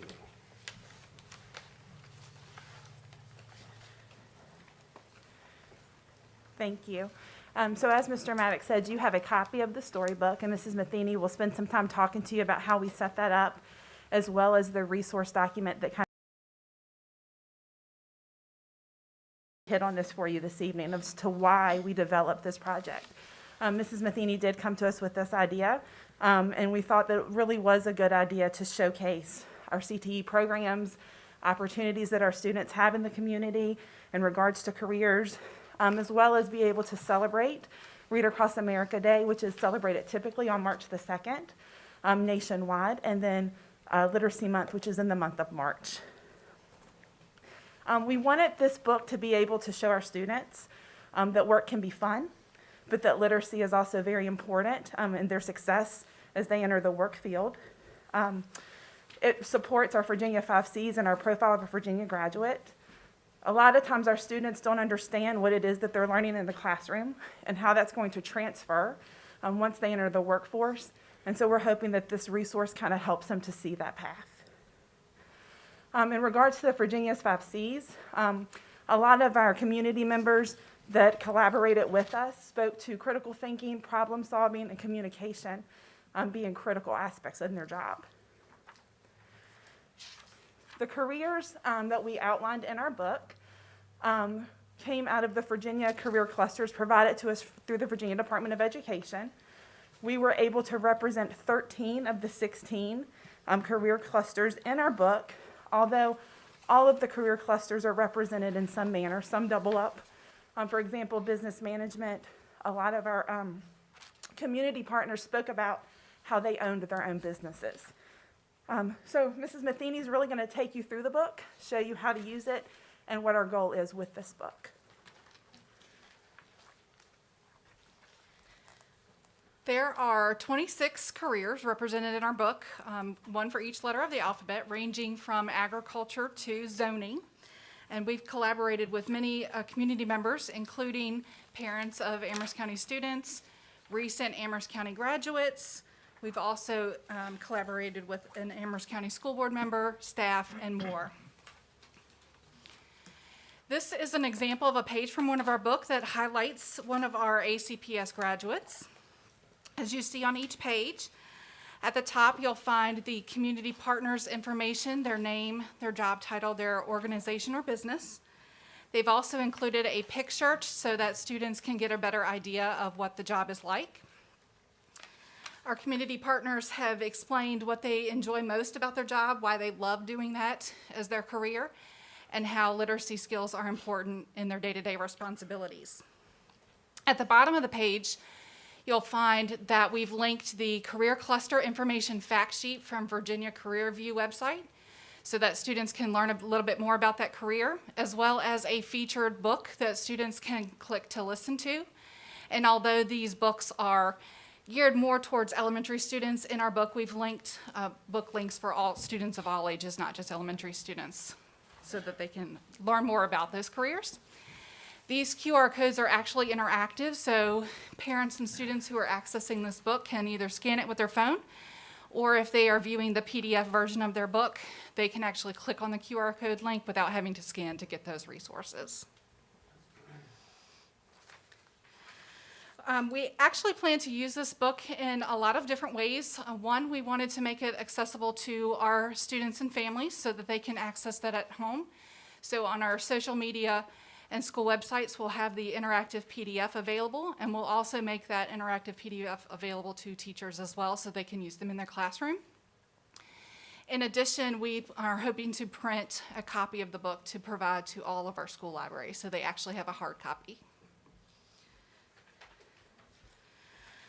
One additional thing that we wanted to share with you is that we will be hosting our second virtual Title I Storytime event for the year during the month of March. And as we kick off Read Across America and National Reading Month, we'll actually have Mr. Presnell be our guest reader reading the book When I Grow Up by Al Yankovic to our students. And we're hoping that our attendees will share with them a little bit more about our career awareness programs, our CTE programs, as well as literacy resources that families can use at home to support literacy. We'll also be showing them a preview of our book, just like we did with you tonight, and showing them how to access that information at home. So if you are available on March 1st at 7 p.m., we'd love for you to join us by Zoom and attend to hear all the great information that we're going to be sharing with families. We're also working with Amherst County High School to help coordinate a virtual reading event in which our high school students are actually going to serve as guest readers for our elementary students. So that's a really exciting thing that we've got going on to celebrate Read Across America Day. And of course, we are encouraging all of our schools to come up with creative ways to celebrate reading and literacy during the month of March and beyond.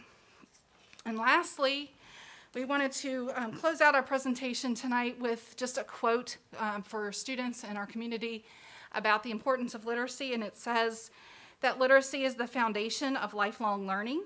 It is the single most significant skill needed to function effectively in school, in the workplace, and in society.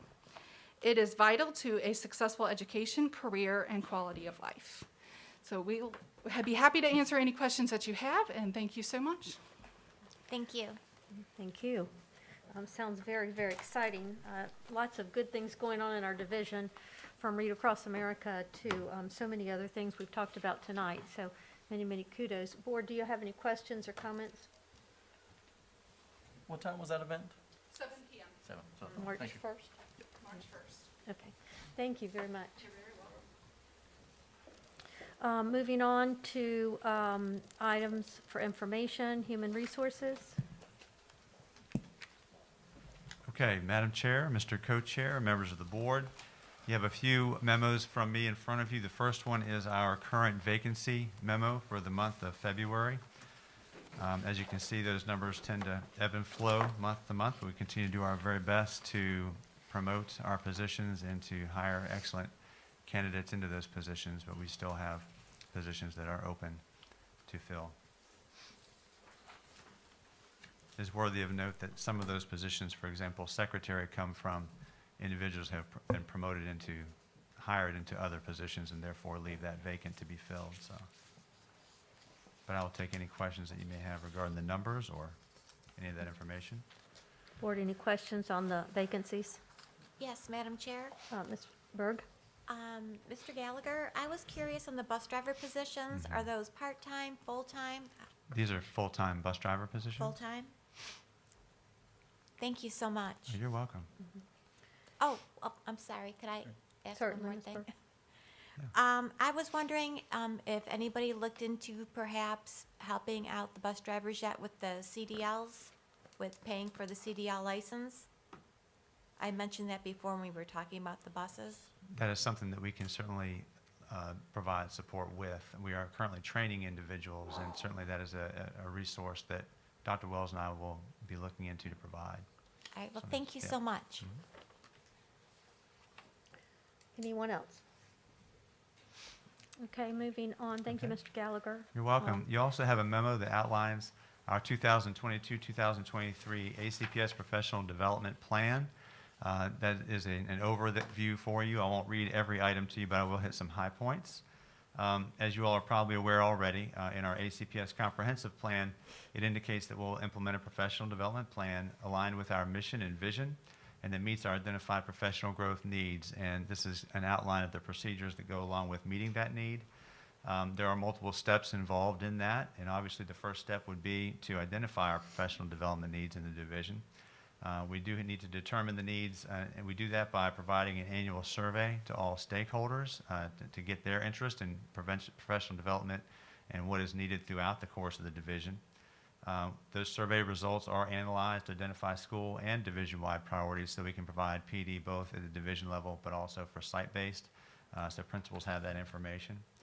Obviously, to implement the professional development, we offer in-person as well as virtual PD options for all schools annually. Those offerings are housed in a Google Classroom for staff access. In addition to that, we worked this past year and during this year to develop and maintain a division-wide bank of resources that can be shared for high-quality, evidence-based professional development. And a lot of our instructional staff have helped with the development of that process.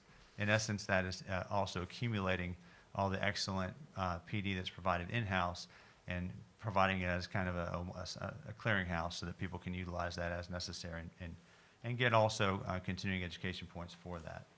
That bank is available to all staff. Additionally, we always provide annually a professional development calendar that outlines additional professional development opportunities outside those offered here in Amherst County Public Schools. Therefore, people can take advantage of that as well. We also provide professional development for our division leadership annually during the summer leadership conference and through the school year in principal and assistant principal meetings. In order to do all this, obviously, we have to provide opportunities within the school calendar. You just approved the 2022-2023 school calendar for the coming year. One of the priorities is to identify opportunities within that calendar for professional development. So that was one of the priorities we looked at. The calendar committee did want to ensure that we had a sufficient number of days, and in this current calendar, we have 4 division-wide professional development days identified and 1 site-based professional development day. That's in addition to the different teacher work days that were requested, as well as the breaks and other priorities. Just so that you know, the annual professional development survey will go out to all staff in May for the next year. Therefore, we can gather information to help us plan for the coming school year in identifying our priorities. And with that, I'll take any questions that you might have. Board, any questions? Ms. Justice? Thank you, Mr. Gallagher. Thank Yes, you, ma'am. Madam Chairwoman. One question I have is, in your survey, what has been percentage-wise the response of our staff to the survey? Do we traditionally get like 40%, 60%, 10%? I will have to look into that. I can certainly get that information back to you. If I gave you a percentage, it would probably be a little bit of guesswork. So I can certainly, we do tend to get, we get solid response from those who are interested. Of course, in any survey, individuals who may not have a desire or a need aren't going to respond, but I can get you certainly a general average of percentages for those year to year. I have another question. Sure. These professional development days, do we require, as a division, do we require a certain number of professional development days, or are these all optional? Well, we don't require them per se. We try to value them and place them as a priority in the calendar and then utilize those. There may be, some of those are built into the beginning of the year, which is helpful. If there are things that staff have indicated in their survey, along with priorities that we know we need to prepare our teachers for the coming school year in light of any changes that are on the horizon, we use those days for that to prepare them appropriately and make sure that we build in at least several opportunities throughout the course of the year to additionally address that. And then we plan and prepare our calendars for delivery. Last question. Oh, no worries. Okay, so in our in-house professional development, as well as, I think, virtual, is the VSBA involved in that in any way? There have been concerns raised this evening regarding VSBA's, whether they're partisan or not. I just want to see, are we using VSBA, or are they providing any of our professional development? There's no VSBA involvement. No. Okay, thank you. Uh-huh. Board members, any other questions? All right, thank you, Mr. Gallagher. You're welcome. Thank you. Now we're moving on to talk with Ms. Cabell and Mr. Garrison. So, Peter, would you like to start off, or Sienna? Either one.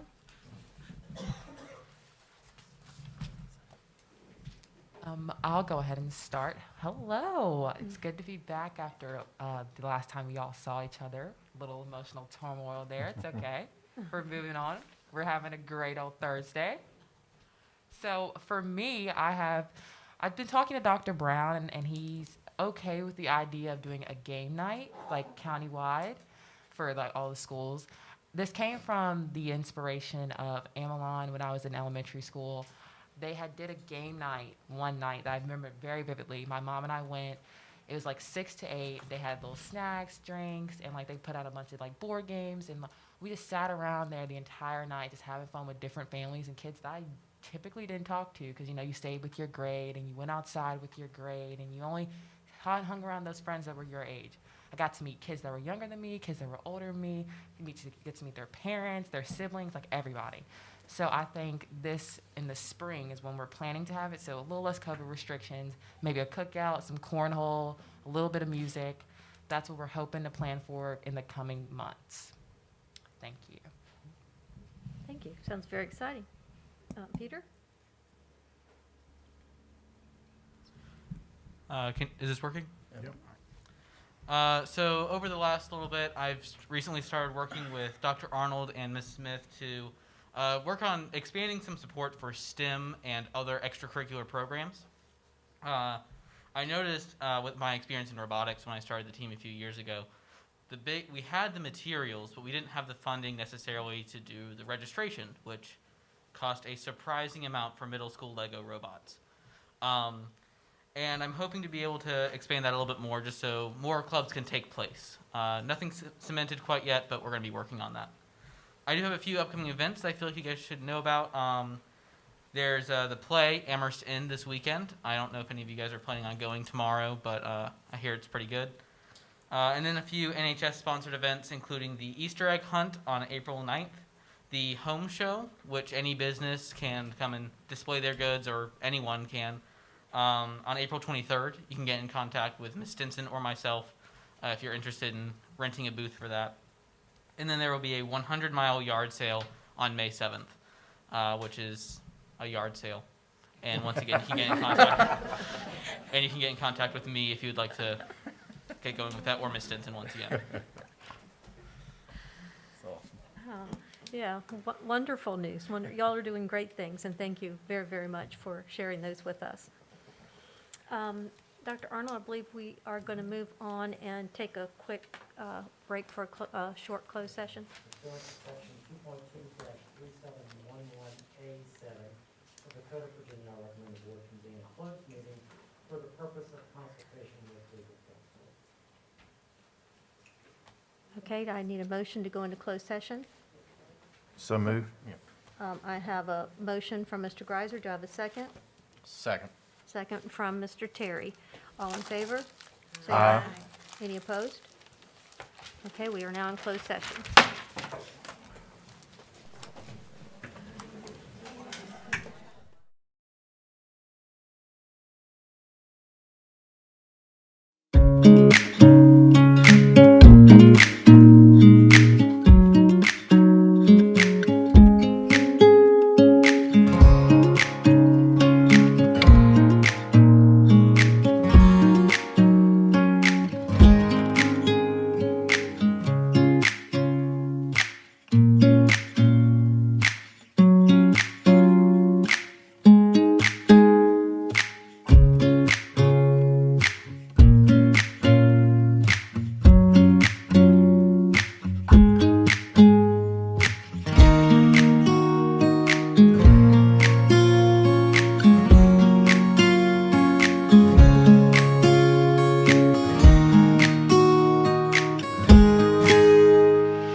Hi, I'm Dr. Derek Brown, principal at Amherst County High School. Why should you come work for Amherst County Public Schools?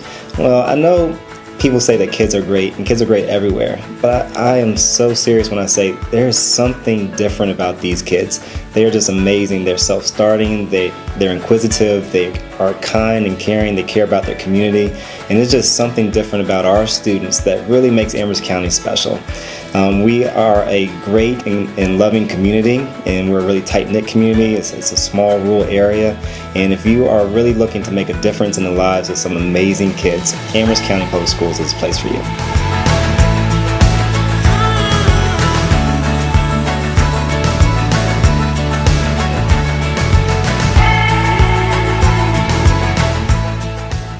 Hi, my name is Derek Adam. I'm the principal of Central Elementary School.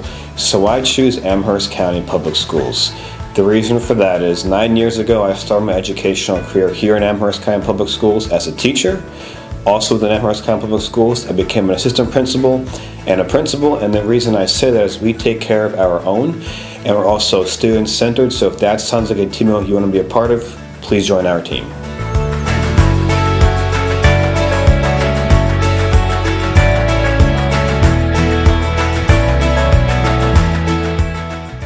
Hello, my name is Jay Sells, and I happen to be the proud principal of Ameline Elementary School. We sit on the county's south side, if you will. Wonderful, wonderful things that go on in our county day in and day out, but I would love to just say this. If you don't hear me say anything else, our school creed, the theme is just like family. It's not just in our school, but I truly feel like the greater Amherst County really is a just like family feel.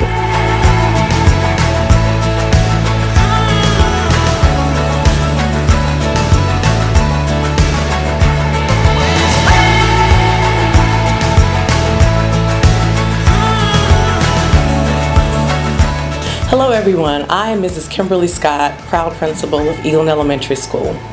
I come before you today just to talk about how wonderful and special Amherst County Public Schools are to everyone. I'm very proud to be a part of Amherst County Public Schools. I think from elementary to secondary, every school is unique in a very special way and has something to offer everyone who comes. With that being said, we're all about every child, every day.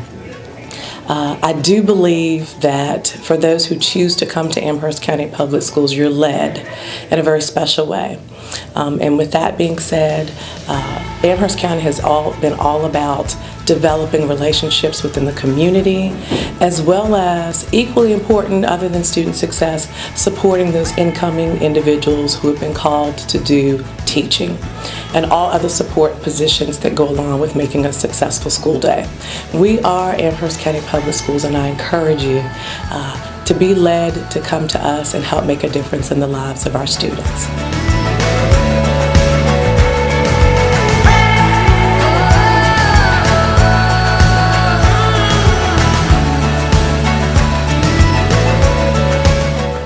Hi, my name is Kelly Holmes, and I'm principal at Amherst Middle School.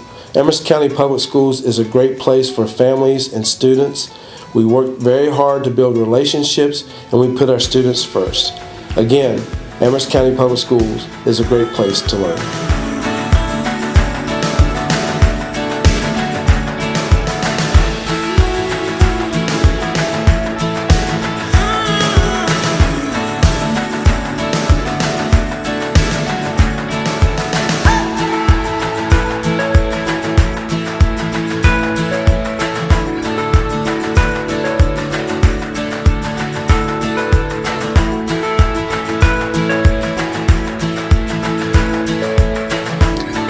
I'm Joey Crawford, and I am the principal at Temperance Elementary School in Amherst County, Virginia.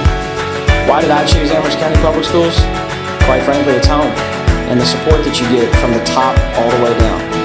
If you want to have great support from your central office administration and from your building level, come to Amherst County Public Schools. And again, it's home.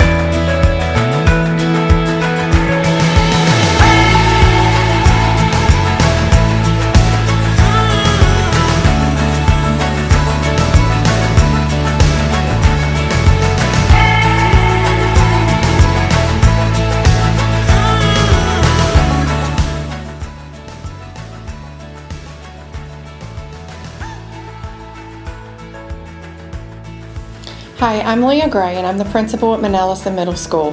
One of the reasons I love working for Amherst County Public Schools is because we are working to prepare our students to be future-ready learners.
So go ahead. I'm not gonna start it off. Happy birthday to you. Happy birthday to you. Happy birthday, Mr. Crawford. Happy birthday to you.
Hello, I'm Dr. William Wells, Assistant Superintendent of Amherst County Schools. We'd like to welcome you today to our open house.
using Powtoon.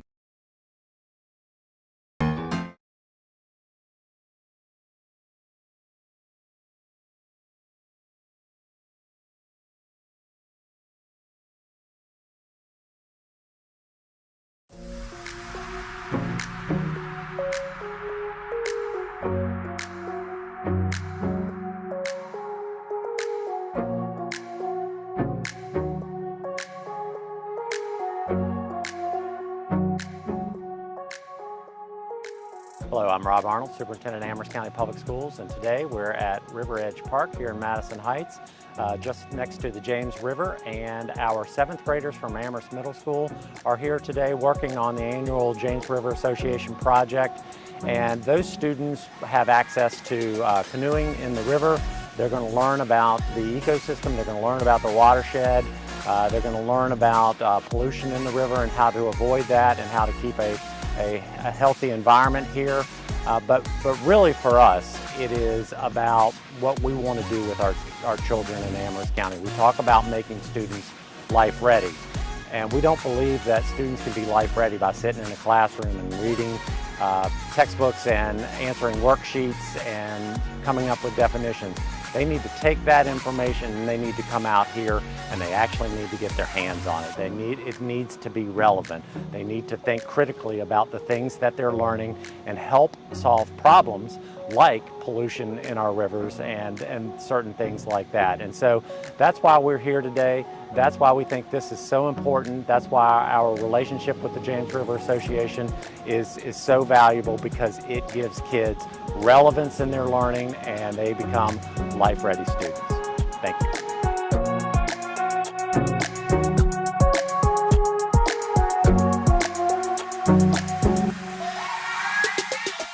All right, good afternoon. We're here with the James River Association at Rivers Edge Park, and this is part of our NOAA VWET grant, in which we're working with our 7th grade students. And so we have our 7th grade teachers here today, and they're paddling across the river right now, and we're going to do a macroinvertebrate search in a minute. So we're teaching people how to use the kayaks, then we're going to do the macroinvertebrate search, and we also have a group looking at the macroinvertebrates, learning about the river. So here's part of our education for the James River, and stay tuned.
session from Mr. Terry. I need a second. Second. Second from Yeah, Mr. Rossi. Orasi. All in favor, say aye. Aye. Any opposed? Okay, motion carries. Need to certify? Oh, I have to read it.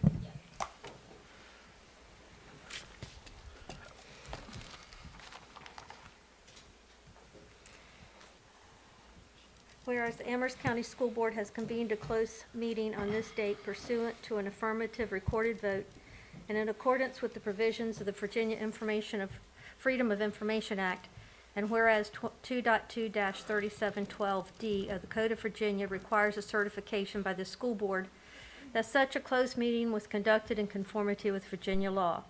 Now therefore be it resolved that the Amherst County School Board hereby certify that to the best of each member's knowledge, one, only public business matters lawfully exempted from open meeting requirements by Virginia law were discussed in the closed meeting to which this certification applies, and two, only such public business matters as were identified in the motion convening the closed meeting were heard, discussed, or considered.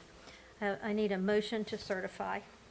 Motion certify. All right, I have a first by Mr. Greiser, and a second by Mrs. Ligon. Yes. Yes. Yes. Yes. Yes. Yes. Yes. Okay, thank you very much. Let's see, where are we? Budget update. Dr. Arnold. Yeah, so I have a couple of budget calendar reminders that 2 weeks from now, on February 24th at 6 o'clock, I will present the budget, the proposed superintendent's proposed budget. The following week, we will have a budget workshop here that starts, I believe, at 9 o'clock. And then we'll have March 10th and March 17th.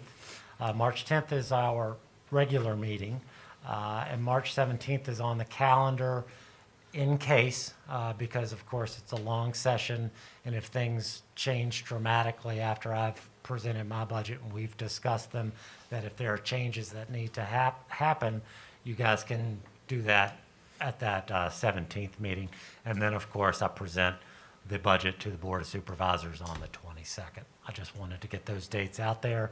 You do have a budget calendar as well, but I wanted to remind you of those things. Okay, thank you. And I know that, Board, we are looking at our motion that we had last meeting. Mrs. Cecil, can you read that motion that we have?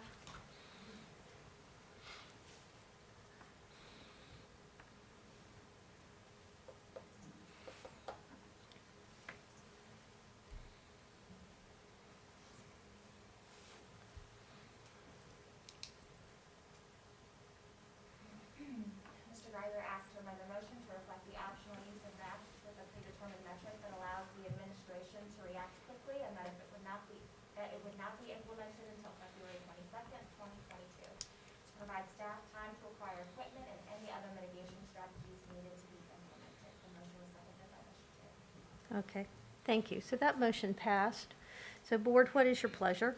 Madam Chair, Yes, Mr. Greiser. I'd like to make an amendment to that, or amend that motion to remove the metrics requirement.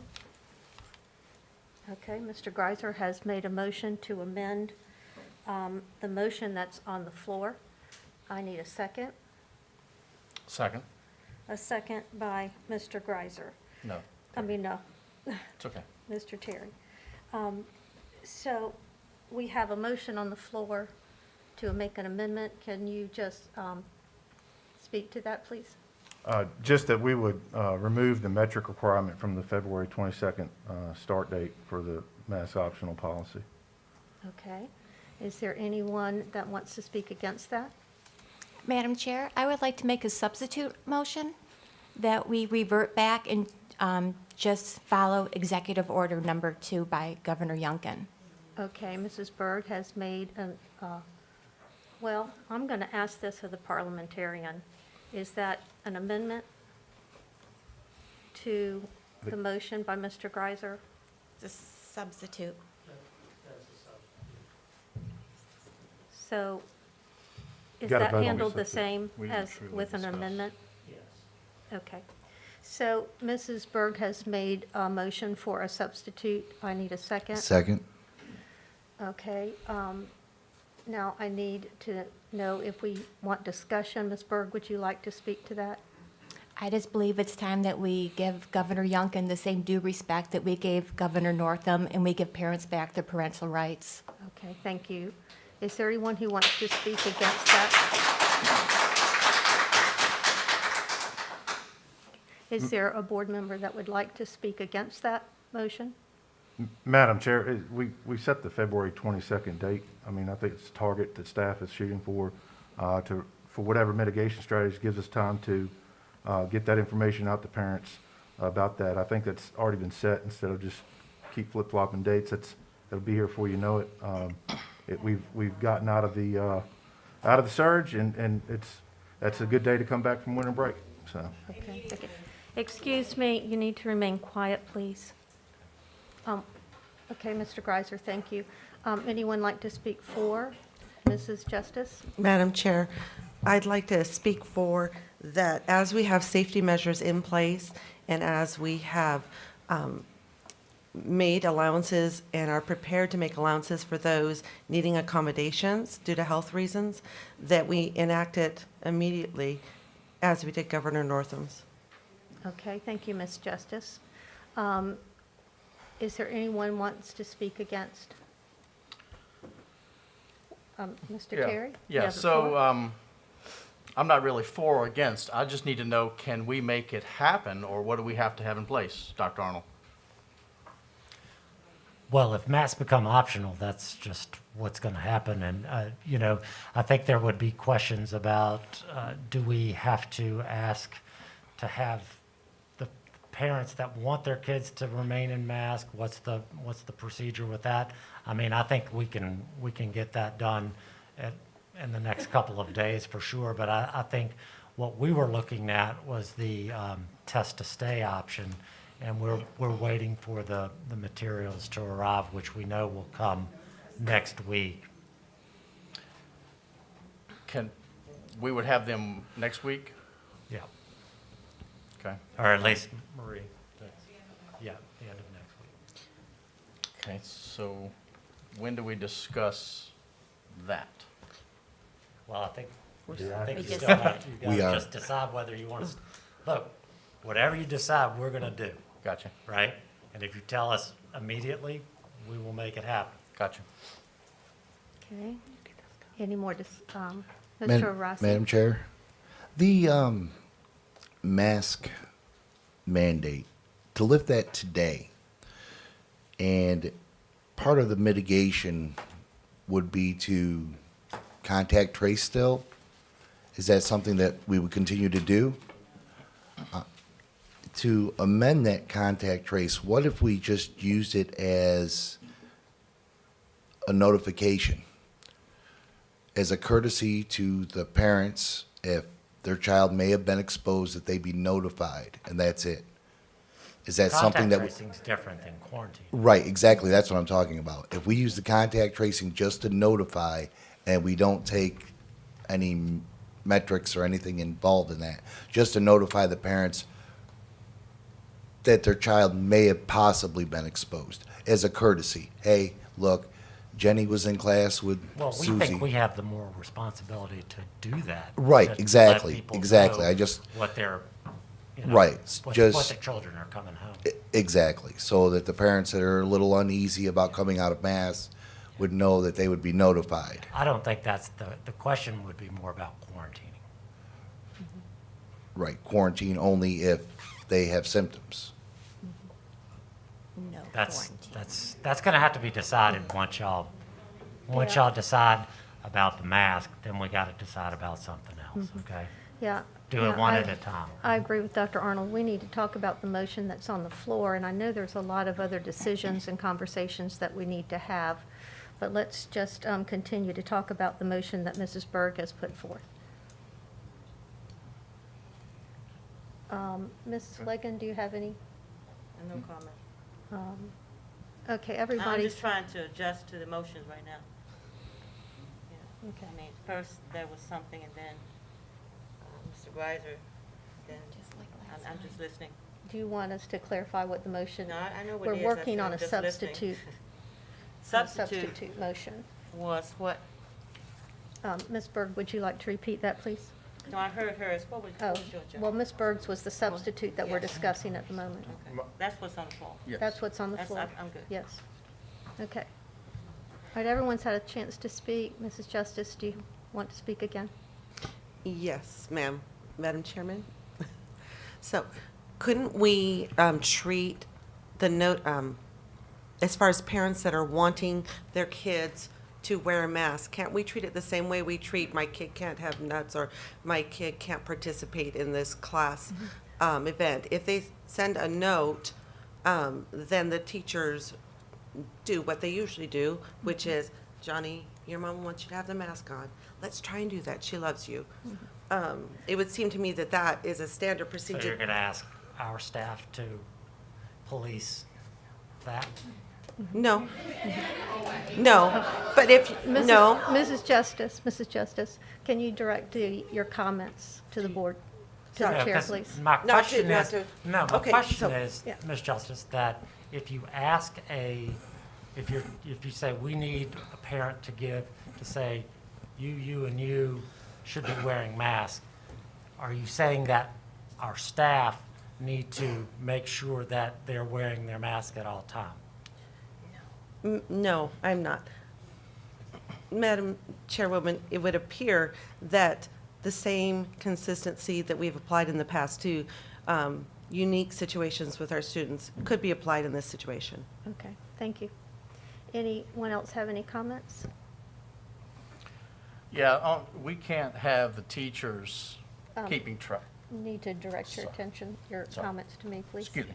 Yes, Madam Chair, when it comes to teachers being able to say, your mother has said you must wear a mask, we can't put that on our teachers. If the parent tells the child they have to wear their mask, that's up to the parent and the child.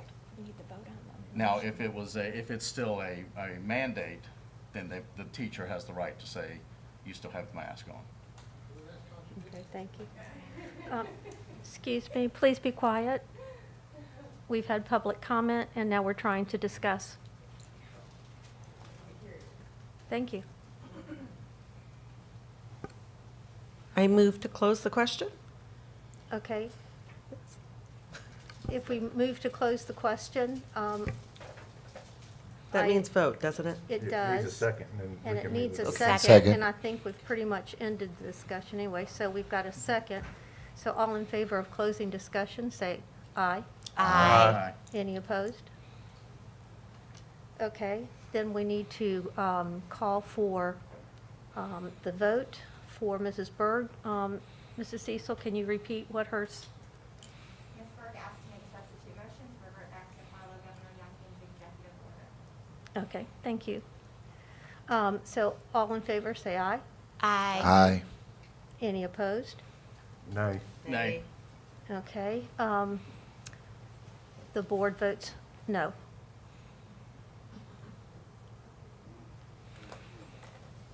Okay, is there any other pleasure of the board? So you go, Have the original motion called a question. Okay, we the have the original original motion that's on the floor. Mrs. Cecil, can you repeat that, please? Okay. So, Mr. Greiser has made a motion to amend the motion to remove the requirement of a metric.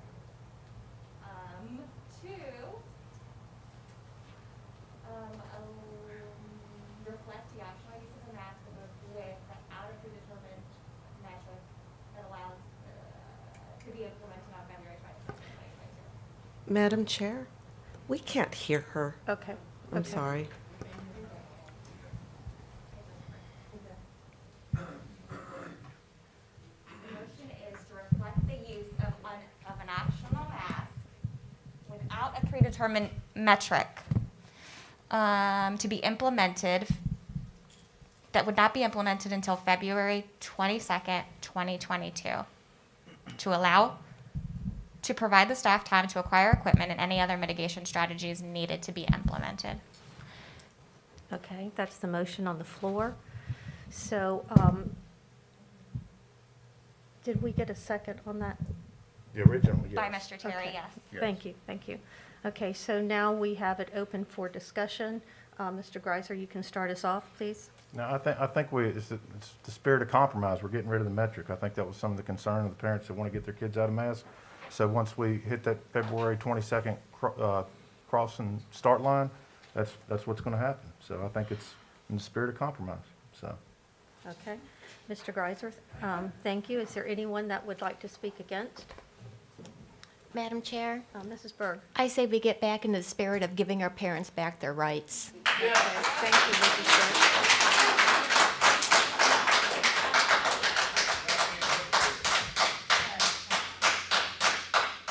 Is there anyone wants to speak for? Madam Chair, call the question. Um, Move to call the question. Okay, to call the question, do I need You need a second. Second. All right, I have a second. Yep. All in favor? Aye. Any opposed? No. No. No, sorry. Okay, board votes no. So we will continue discussion. Okay, so we have, Mr. Greiser, we've heard from him, and Mrs. Berg, is there anyone that wants to speak for? For the motion? For Mr. Greiser's motion. The motion that's on the floor, that's correct. Is there anyone that wants to speak against? Okay, it looks as if discussion has ended, and I believe that the board chair can close discussion without a vote at this point. Okay, so we will call for the question. So all in favor, say aye. Aye. All opposed, No. say No. Madam Chair, are we voting on closing the question? no. We're voting on the question. Okay. So we'll do that again, so we'll make sure everyone's clear, okay? No discussion continued. We voted to not close discussion, allowed it to stay open. No one else had any. I thought we were voting on Mr. Greiser's Excuse me, motion. Ms. Berg. I've got the floor. We had a motion on the floor to call the question, but we did, no one had any more discussion. So we moved on to call the question that Mr. Greiser has put forth. So for clarity's sake, Mrs. Cecil, would you read it to us again? The motion. Yes. Yes, please. The motion was to reflect the optional use of masks without a predetermined metric that would not be implemented until February 22nd, 2022, to provide staff time to acquire equipment and any other mitigation strategies needed to be implemented. The motion was seconded by Mr. Terry. Okay.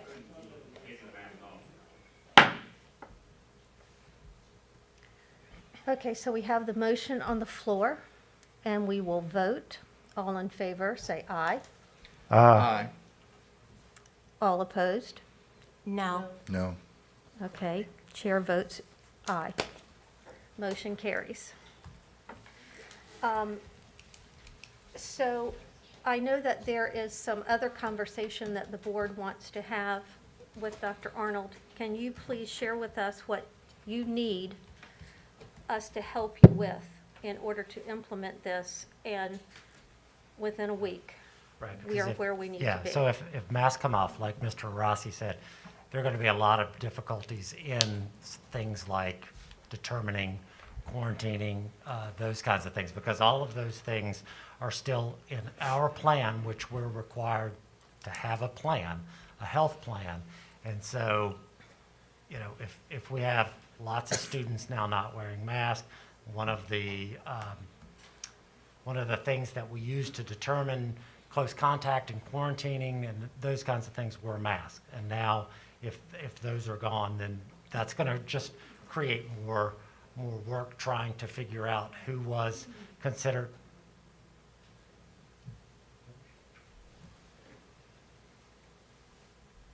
It's going to be a lot more work on staff to try to figure out who is a close contact and who is not, and then to determine whether quarantines are going to happen.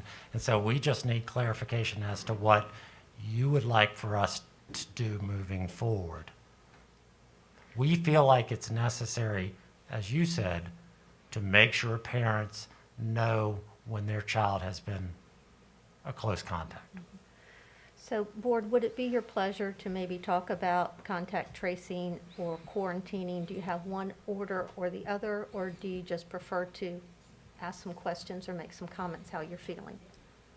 Madam Chair, Yes, Mr. Arasi.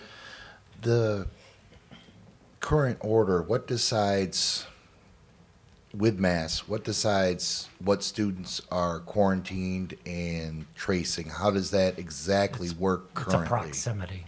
It's a. All right, so. We've asked Ms. Patron here Okay. to answer these questions. So any student who is within 3 feet of a student who tests positive is considered a close contact when they have a mask on. If the mask is off, we have to expand that bubble to 6 feet. So what this means mostly in our secondary schools, it's problematic because we're looking at up to 8 classes for each child. And where we would have been putting out maybe 10 or 12 kids as a close contact, we would probably be bumping that up to double that to like 24 kids each case. So if you get a positive test result, you would quarantine 24 students? Approximately, I'm just, using general numbers, but yes. And that's just in the classroom? That doesn't account for the passing in the halls or? No, that wouldn't be 15 minutes of time, so this has to be. Okay, 15 so it's a minutes of time. time-based, Yes. time-based. So according to the CDC, certain masks have different timelines from what we were presented at the last meeting? Is that correct? Not the masks, no, it's just that if you don't have your mask on, we have to expand that bubble to 6 feet. So No, I understand that, but the quality of the mask makes a difference in the exposure time. No, that's not in the guidelines. I do know what you're talking about. That's been press releases in science, I understand, but that's not what's put into the guidelines that we actually follow from the CDC and VDH. Right, so you're saying if we continue to do this tracing without masks, there's going to be It increases an the number of increase close contacts, yes. of contacts. Right. Madam Chair? Ms. Justice? May I ask a question? So in an effort to alleviate the pressure on staff, if we drop the quarantine to only students who are symptomatic, so they don't test unless they're symptomatic, and then they go home, then wouldn't that eliminate contact tracing? If we just kept it simple, it's just kids who are sick who test positive. Yes, that would eliminate contact tracing. Okay, okay. And so that would theoretically release some of the burden on our staff and teachers. Is this a time for discussion? That's what we're doing. Okay, that's what we're doing, okay. We're trying to Okay. ask questions so we can try to give some guidance. Okay, so when we compare, let's say Tennessee to Virginia, so Tennessee is approximately the same as far as population, same geographic area relatively. If you look at the COVID occurrences per day, Tennessee, which in general is not mask mandate, it has vaccine rate of 60% of one dose, just one dose, versus Virginia that has a vaccine rate of one dose of 83%. And in general, mask mandates. If you compare those two, according to YSTAT, a year ago, comparing Tennessee's rates of averages per day, a year ago, they are actually lower by 40% now. But if you compare Virginia's rates of averages per day, it's gone up 328%. So that would indicate to me that possibly we may see a reduction, possibly, all this is possibly, in transmission, which hopefully will, again, make things a little healthier in the school system. So to me, that's one thing to consider. And then if you look at Bedford and Campbell, who they went mask-free like 2 weeks ago, I think, pretty much when the order was made, there hasn't been a surge. So that, to me, would be some data that we could look at. May I ask you, just briefly, I know we were talking about quarantining and contact tracing. Do you Yes. have any comments on that? It would seem to me that data wouldn't indicate that that is necessary to keep kids safe. Okay, thank you. Anyone else? Madam Mr. Chair. Mr. Greiser. Dr. Arnold, I know the governor sent some directive to the state superintendent of education to work with VDH to send out some guidelines. What were, do you know offhand what those strategies were that the governor recommended? Or that the Well, state the superintendent? VDH, they have the same, go ahead. Yeah, they still continue to recommend contact tracing, quarantining for 5 days, followed by days 6 to 10 being strict mask wearing. They recommend test to stay as an alternative to quarantining, so that students would test every day before coming to school, and as long as they remain negative, they would be able to attend school. They also recommend continued distancing and ventilation. From the governor's office. And from my understanding, test to stay is voluntary, correct? It is voluntary, yes. If a parent opted out of test to stay, they would have to keep their child home for the quarantine period. Madam Chair, I do think we need to look at our quarantine numbers, because that is concerning. I mean, just as a parent that's had to stay home with their child, I want to keep them in school. I was excited when I saw the governor's test to stay proposal, and that he's given us the equipment to do that. So just food for thought. I'm just kind of following what the governor said, right? We pick and choose, but I think that's a good strategy. Okay, thank you.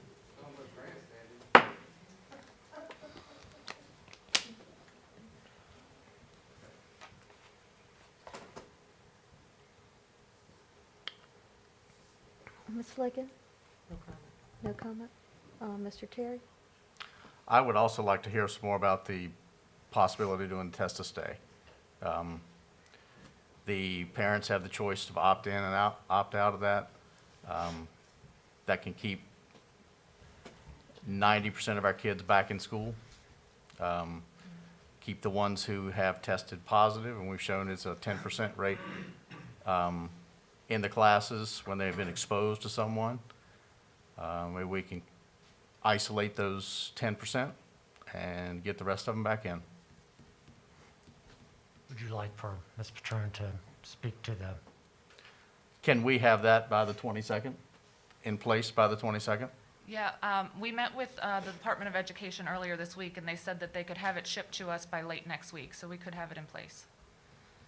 So what happens is they ship us, each school would get cases of take-home tests. And just to give you some information about how that works, it's like an at-home test, Buy Next Now, and it has a QR code on it. So the parent would have to scan the QR code, and they're proctored through the test-taking process. And then they get an email saying whether their child was positive or negative based off of the proctoring. They would have to forward that email to us for their child to be able to attend school if it's a negative test.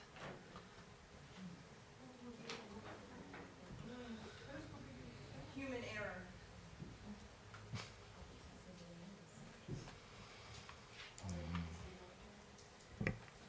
Madam Chair? Yes, sir. Mr. Rossi?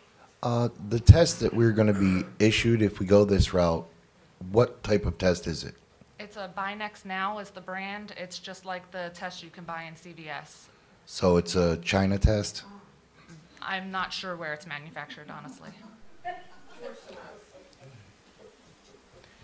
You can't find it.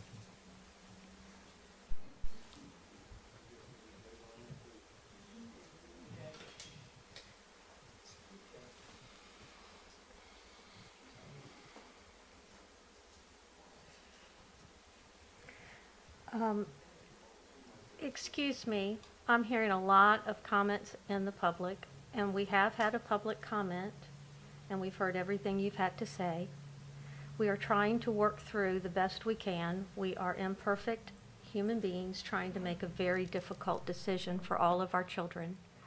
So I would appreciate a little bit of cooperation so that we can hear one another and we can focus on what the solutions might be.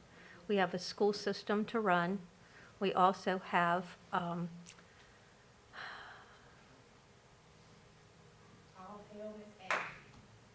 excuse me. Yeah. Well, if we cannot remain respectful, I'm going to ask you to leave.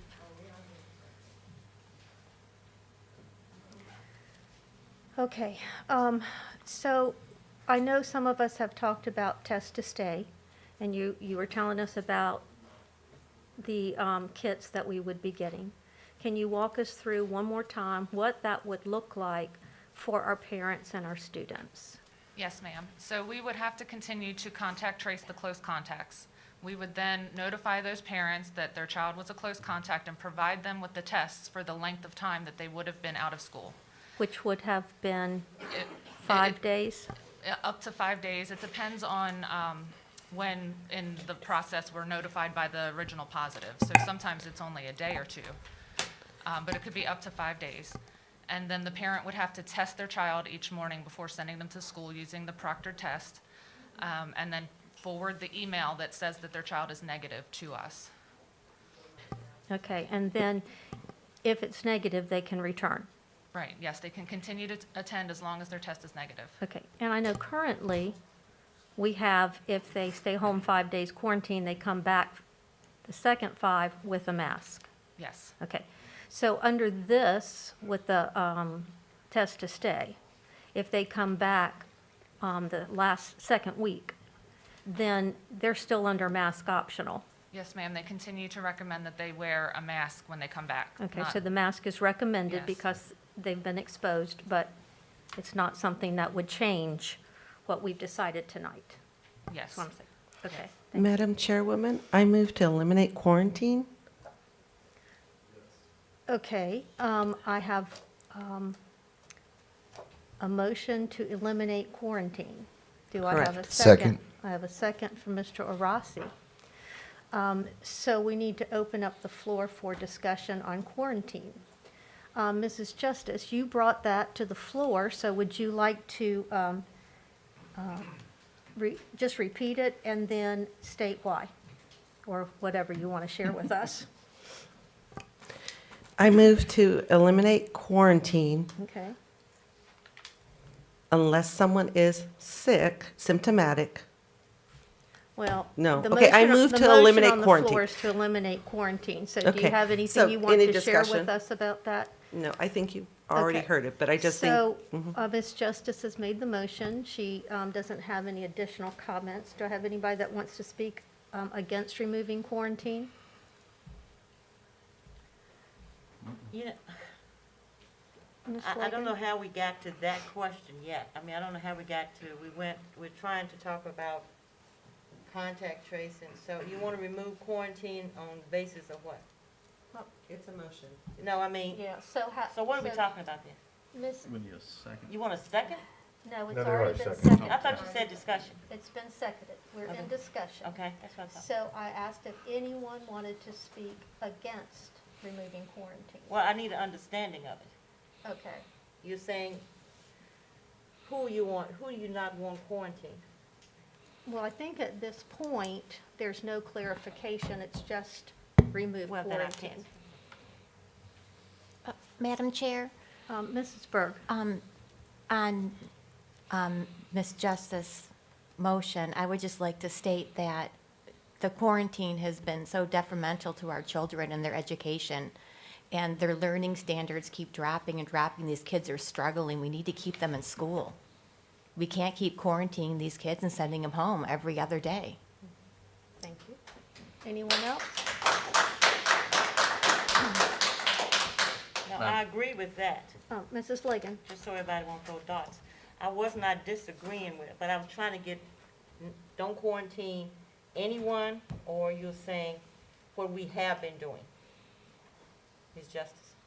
Or Madam I'm saying that we quarantined 4,262 students by January 13th with only 489 COVID positive tests. That meant that we sent home 3,773 students who missed more than 5 days of school who were not sick. So it would seem that quarantining is actually harming a majority of the students' opportunity to educate. Okay, that was the clarification I was thinking on. But aren't we trying to deal with that through test? I mean, did we just have that conversation of another method of this? Didn't we? There is another method. Yeah, so that's why I didn't understand the collision here.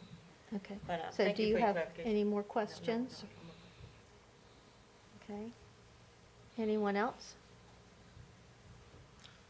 No, I think, Mr. Terry? I agree, Madam Chair, that we can get away from quarantine, but I believe we have to do it by other means.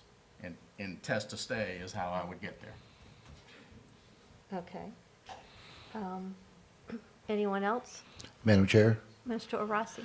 the test to stay option, if we eliminate quarantining, the test to stay would be obsolete. I guess if they're not being quarantined, they wouldn't be going home, so they wouldn't have to test to stay because they would already be there.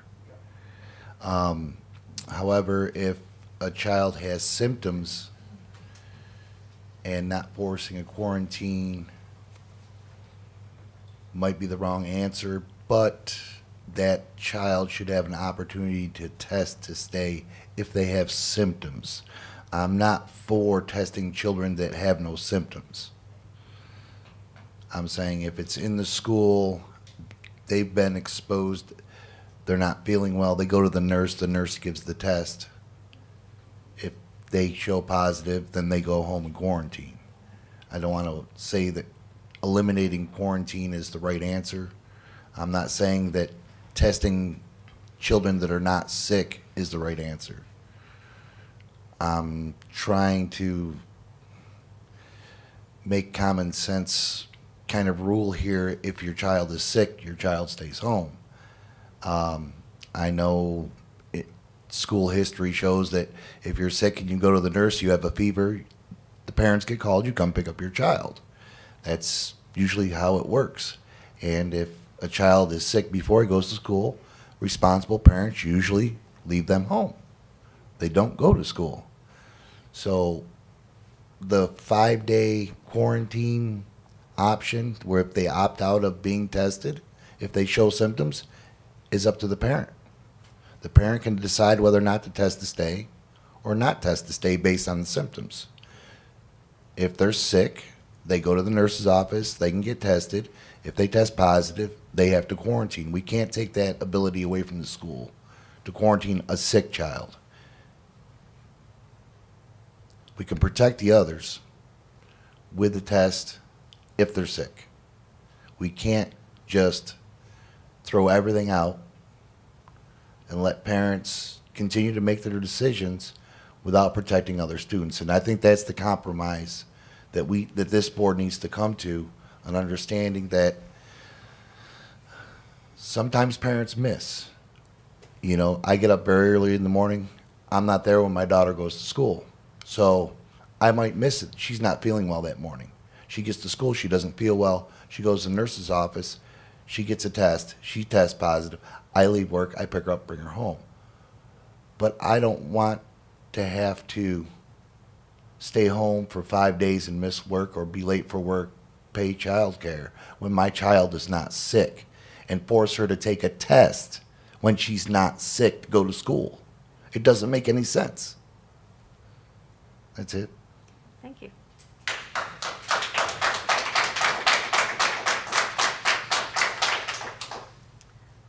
Any other comments or questions? Madam Chair. Mr. Terry?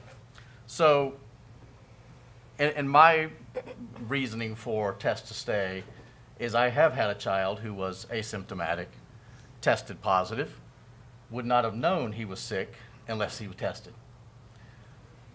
That being the case, he would have been there at school exposing kids to the same virus that he had. kids who may or may not have been able to fight it like he could. So, with that being said, the not showing symptoms, he did not show symptoms, but he was positive and tested twice. So,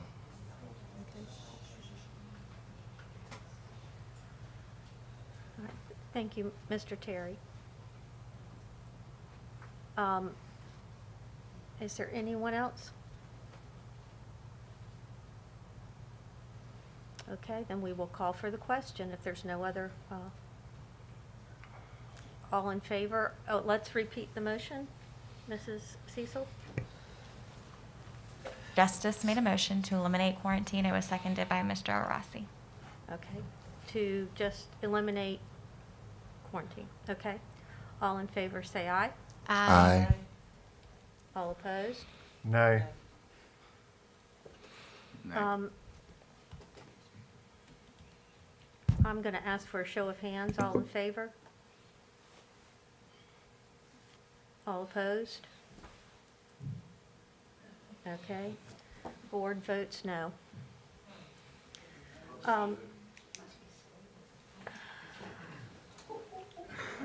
Okay, is there any other discussion you want to have about quarantine? Any other motions you want to make about quarantine? Madam Chair, I think we need to give them some kind of guidance, so I'll make a motion that we implement test to stay in addition to the other recommended VDH guidelines. Okay, so test, is that a motion or is? Well, let me separate it like this. Madam Chair, I move that we implement a test to stay program.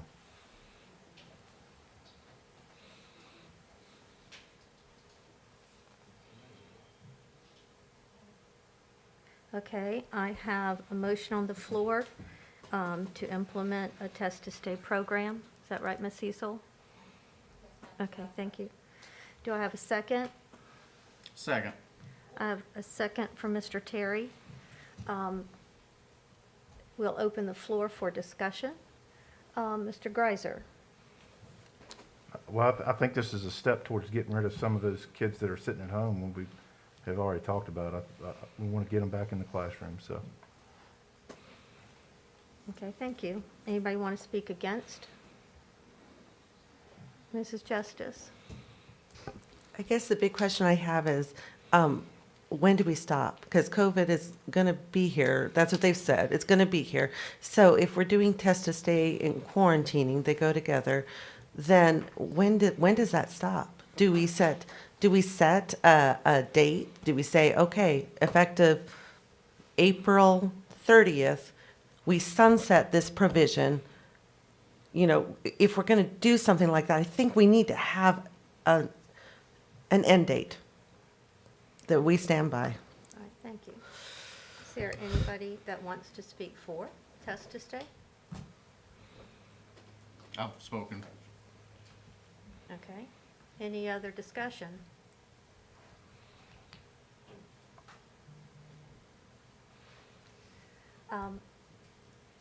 May I ask for clarity? With test to stay, can you go over with me what the quarantine requirements would be if I am a student and someone in my class has COVID? Yes, ma'am. So we would contact trace that classroom, and the students who are considered close contacts, they would be given the test for the duration of the quarantine period, which is 5 days from the last date of exposure. So if we're notified 2 days in, they may only receive 3 tests for the 3 days. If we're notified on the first day, they may receive all 5 tests. And then if they continue to test negative, when they return to school, we're supposed to still have the strict masking according to the way the program works. I do want to clarify one thing that was mentioned earlier. To be a part of the program and receive the free tests, we have to follow their rules, so we wouldn't be able to do it just for sick kids. We would have to do it for the quarantined kids. Excuse me. Come on, guys, can we listen, please? Okay, I want you to explain that one to me again. Yes, ma'am. So The tests are paid for by the Department of Education through a grant that they have, so there are rules that come along with it. And the rules are that we have to use it for kids who are quarantined as close contacts. We can still provide tests to students who have symptoms, but we couldn't use it for just that and access this pool of tests. We have to do the whole program. We can't just pick and choose parts of the program. So explain again what that means. If I am exposed to COVID in my classroom, Yes. what does that mean for me and my classmates? Those who are the close contacts would be given tests to take home, and their parents would administer the tests that are proctored via the internet. And as you continue to test negative, you can continue to come to school. During those first 5 days? Yes. Okay. And if you were not a close contact? You would not need to do anything. You would not have to do anything. So explain to me, when you say follow the rules, what those rules are. That it's for everyone who's considered a close contact. So we couldn't just, like Mr. Arasi had brought up earlier about only testing students who had symptoms, sending them to the nurse and having them tested. We could not use this program for that purpose. We have to do it for the close contacts. So if you have a close contact, then we would offer the test to stay. Yes. If the parent wanted the child to continue to stay in education, and that week, they would get this test to stay to implement at home. Yes. And as long as it's negative, they can come back. Yes. Okay. If the parent did not want to do test to stay, They would continue with the quarantine for that time then they would period. stay home for 5 days. Yes. Okay.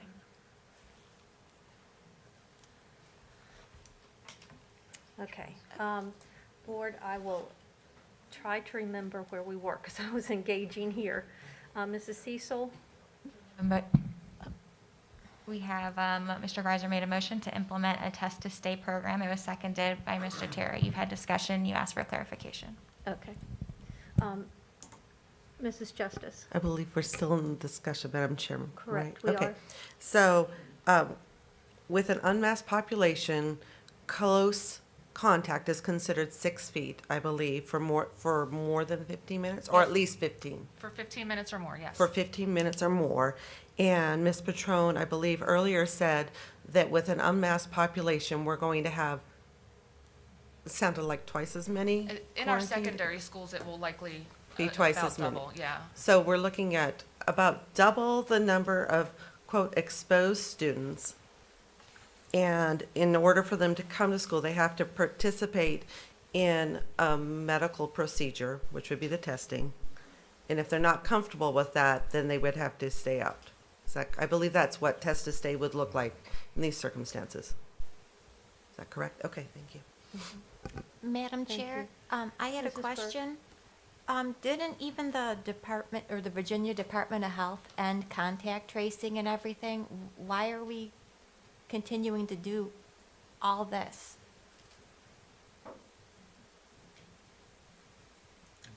Well, Madam Chair. that's, this is your decision. It's not you asking me why we're doing all this. This is your decision. So I don't know that a question to the chair is appropriate at that time. You can make your comment and how you feel about it, certainly.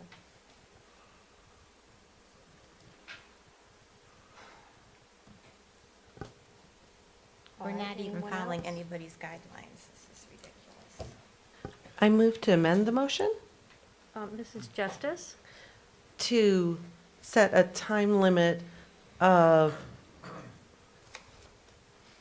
April 15th. That's 2 weeks after spring break. And at that point, okay, that's my motion. I move to amend Mr. Greiser's motion to set a time limit of the test to stay for April 15th. Okay, we have a motion on the floor. Do I have a second? Second. I have a second from Mrs. Berg. Now we'll open up the floor for discussion. Madam Chair, One moment. Mrs. Justice, did you want to speak to that first? Certainly. I believe it might be a good compromise in that it is serving those that want to do test to stay, but it still honors the concern that this will go on.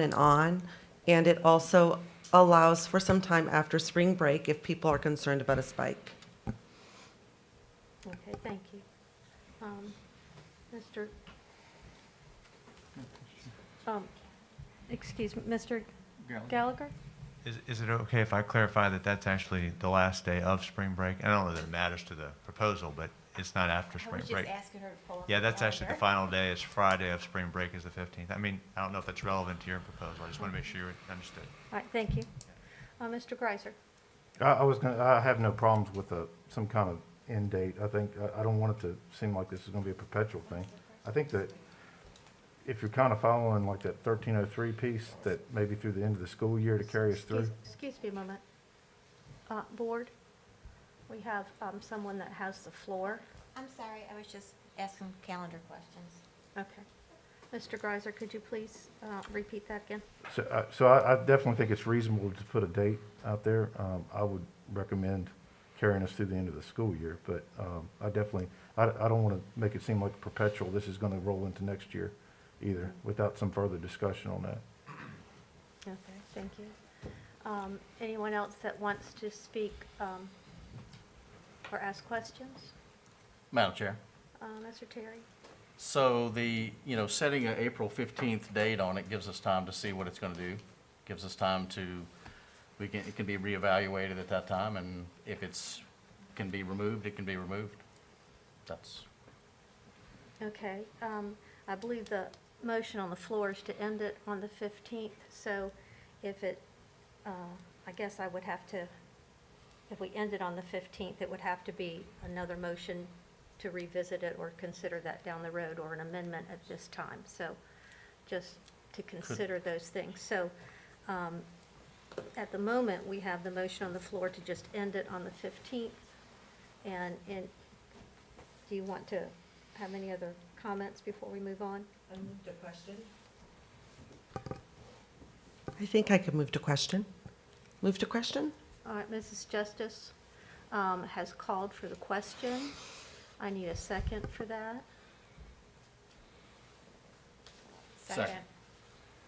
Okay, I have a second from Mr. Terry. All in favor for moving to the question, say aye. Aye. Aye. Any opposed? Okay, no opposed, we'll move to the question. So we have our motion, Mrs. Cecil? Justice made a motion to amend the original motion to set a time limit of test to stay program for April 15th, 2022. It was seconded by Ms. Berg. Okay. All in favor, say aye. Aye. All opposed? Okay, motion carries. Board, do you want to have any other discussions at this time? Dr. Arnold, do you need anything from us at this I'm time? good. No, we can do that. Thank you. Okay. Thank you, Board.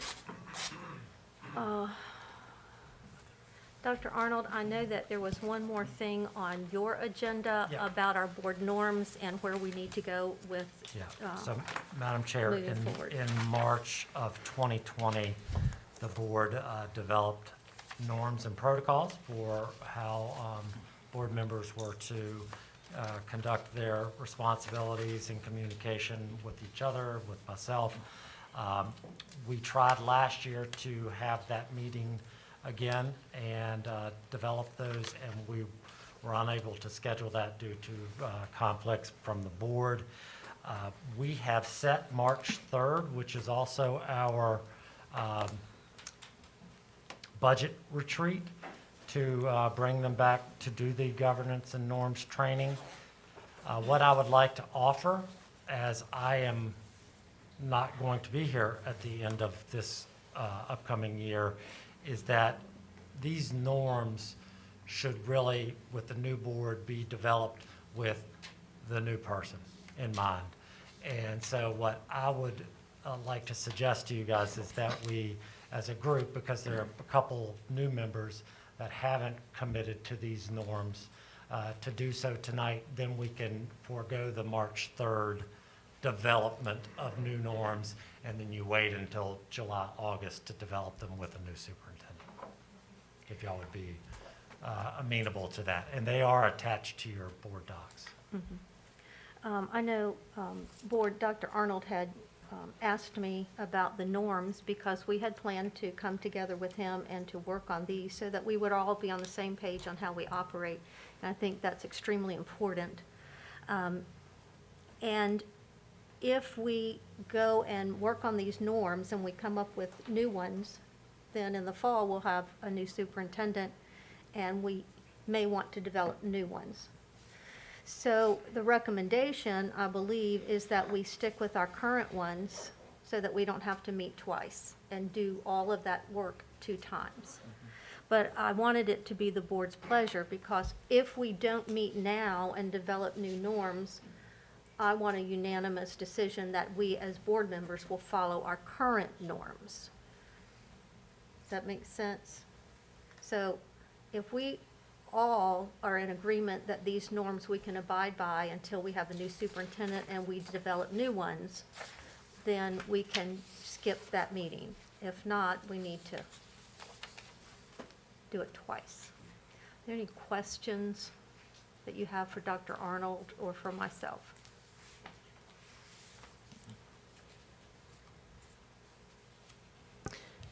Madam Justice? Chairman, when I was looking at our board docs, it appeared that the norms and governance was like 5 pages long. But when I looked at our board, our policies, it's only 1 page.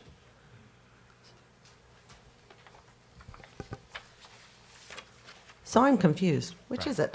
So the norms that you have on board docs is what this board agreed upon in March of 2020. Okay, this one. Yes, ma'am. Yeah, the previous board worked with Dr. Arnold and came up with these.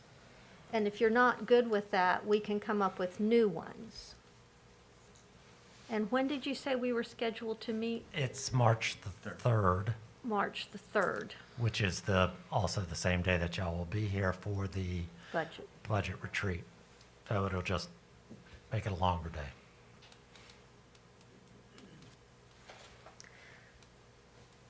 Do we need to make this decision tonight, or can the board make that, can they review these and make the decision at our meeting on the 24th? Will that give us enough time to adjust? It's really close together. Yeah, I mean, do you have any questions about it? I mean, or, Ms. Justice? I mean, I gave these to you guys in December, so I'm assuming you've I read would them. appreciate, if we can move it to the 24th, and that allows enough time to implement it, it would be good as a board to discuss it.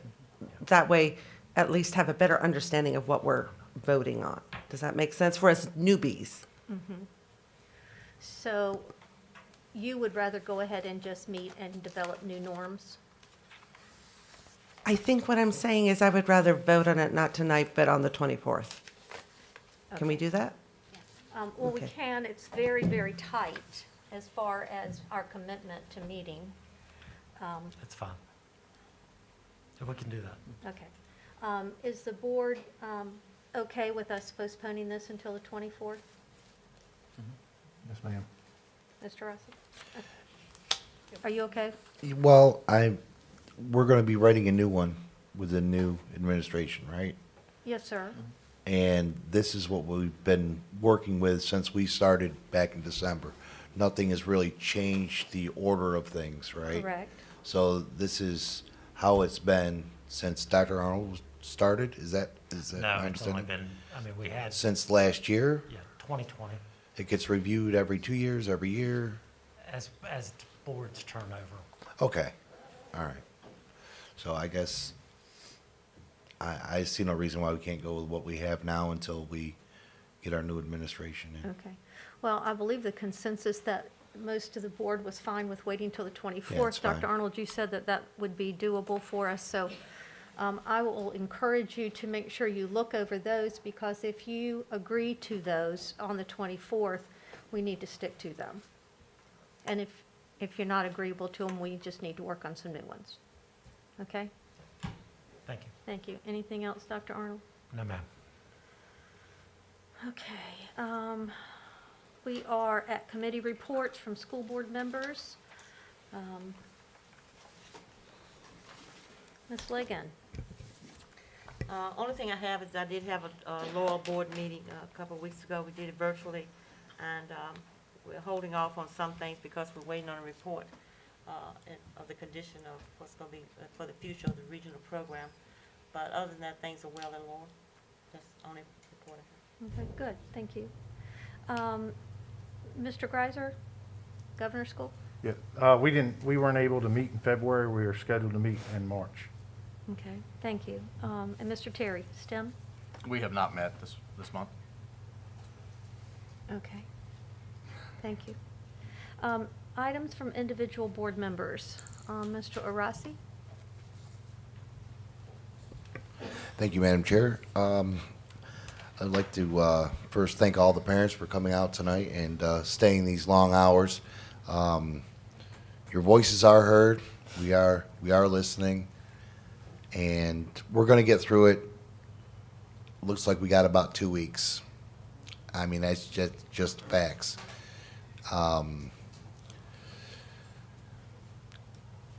The children is the concern of this board, and to every parent out there, and their education is why we're all here. Elections will come and go. Children will always be here, still be a number one concern. I encourage all of you to get out and vote.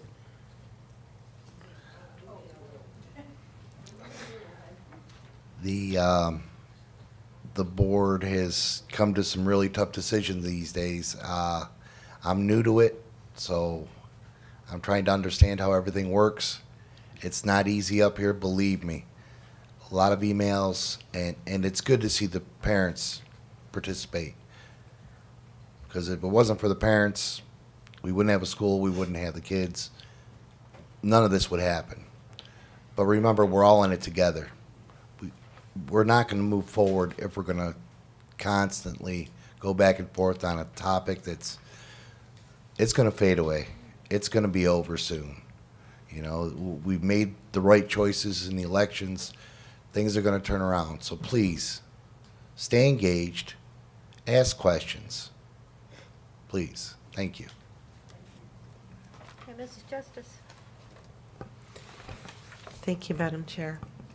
Thank you so much for your hard work, Dr. Arnold, Ms. Petrone, our lawyer, all of you. Parents, thank you so much for coming. I heard a comedian once. He said, my favorite phrase is, this too will pass. You're young? Don't worry, it'll pass. You're sick? It'll pass. This will pass. COVID will be a season. And in this season, we need to bear with one another in love. We're doing our best with the votes, and everyone wants to do what's right. It's a matter of how that's accomplished. But please be patient. It will end. Tell your kids it's going to end. And we'll keep working hard. Thank you for communicating. Thanks so much for coming here. Keep coming.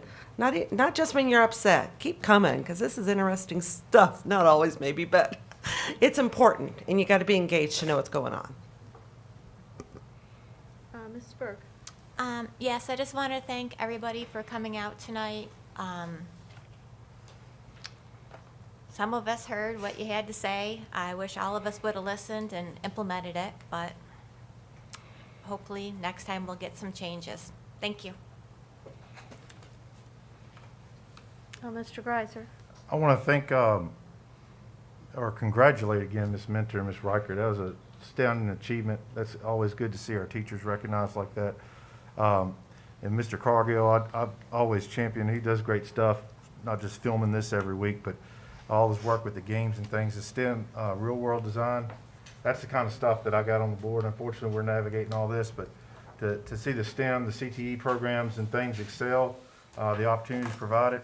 I'm happy with the Board of Supervisors for supporting the opportunity to expand the facilities at the high school, which would also include some CTE programs for kids, for things that they've identified that they want to be when they grow up, and we got to provide them the space and ability to teach them those skills to do that. Thank you to the staff that's compiled these gifts and things like that for school board. I've said it the last 2 years. I don't like receiving this kind of stuff, but thank you for what you do to do that. Thank to our student reps for the information and stuff that they have provided us and the optimistic things that are going on at the high school. Amherst Inn, there's some good kids in that play. I've got my reservation Saturday night. I would encourage you to do the same, support every program around here. And then I'll just end it at this. I heard from enough people this week to know where my conscience lies, and that just because it's the loudest voice in the room doesn't mean it's the only voice in the county. So I know we are doing the best to compromise, and I appreciate the work with this board and everybody. Even though we may differ on opinions, we will reach agreement. We're going to move this school forward, this division forward, every child, every day. Thank you, Ms. Chair. Thank you. Mrs. Ligon. Just want to thank all the schools for the nice gifts. I've said it in the past that I'm appreciative for the love shown, and I want to congratulate all of those tonight, Ms. Cargill and the Teachers of the Year, and all of the good things. I want to thank the administration and staff for all your hard work. That's all I have. Thank you. Mr. Terry? I'd like to, I think John stole a lot of the thunder with the congratulations on the teachers and the students who won the real world design. That was an awesome little thing they've got going on there. The read across the Amherst Careers, I mean, that was neat that you were able to get somebody who graduated from Amherst County Schools for each of those pages. That's a pretty neat thing for the kids to get into. And like we said about COVID, we're getting there. I know everybody came here tonight hoping that we would just wash it all clean.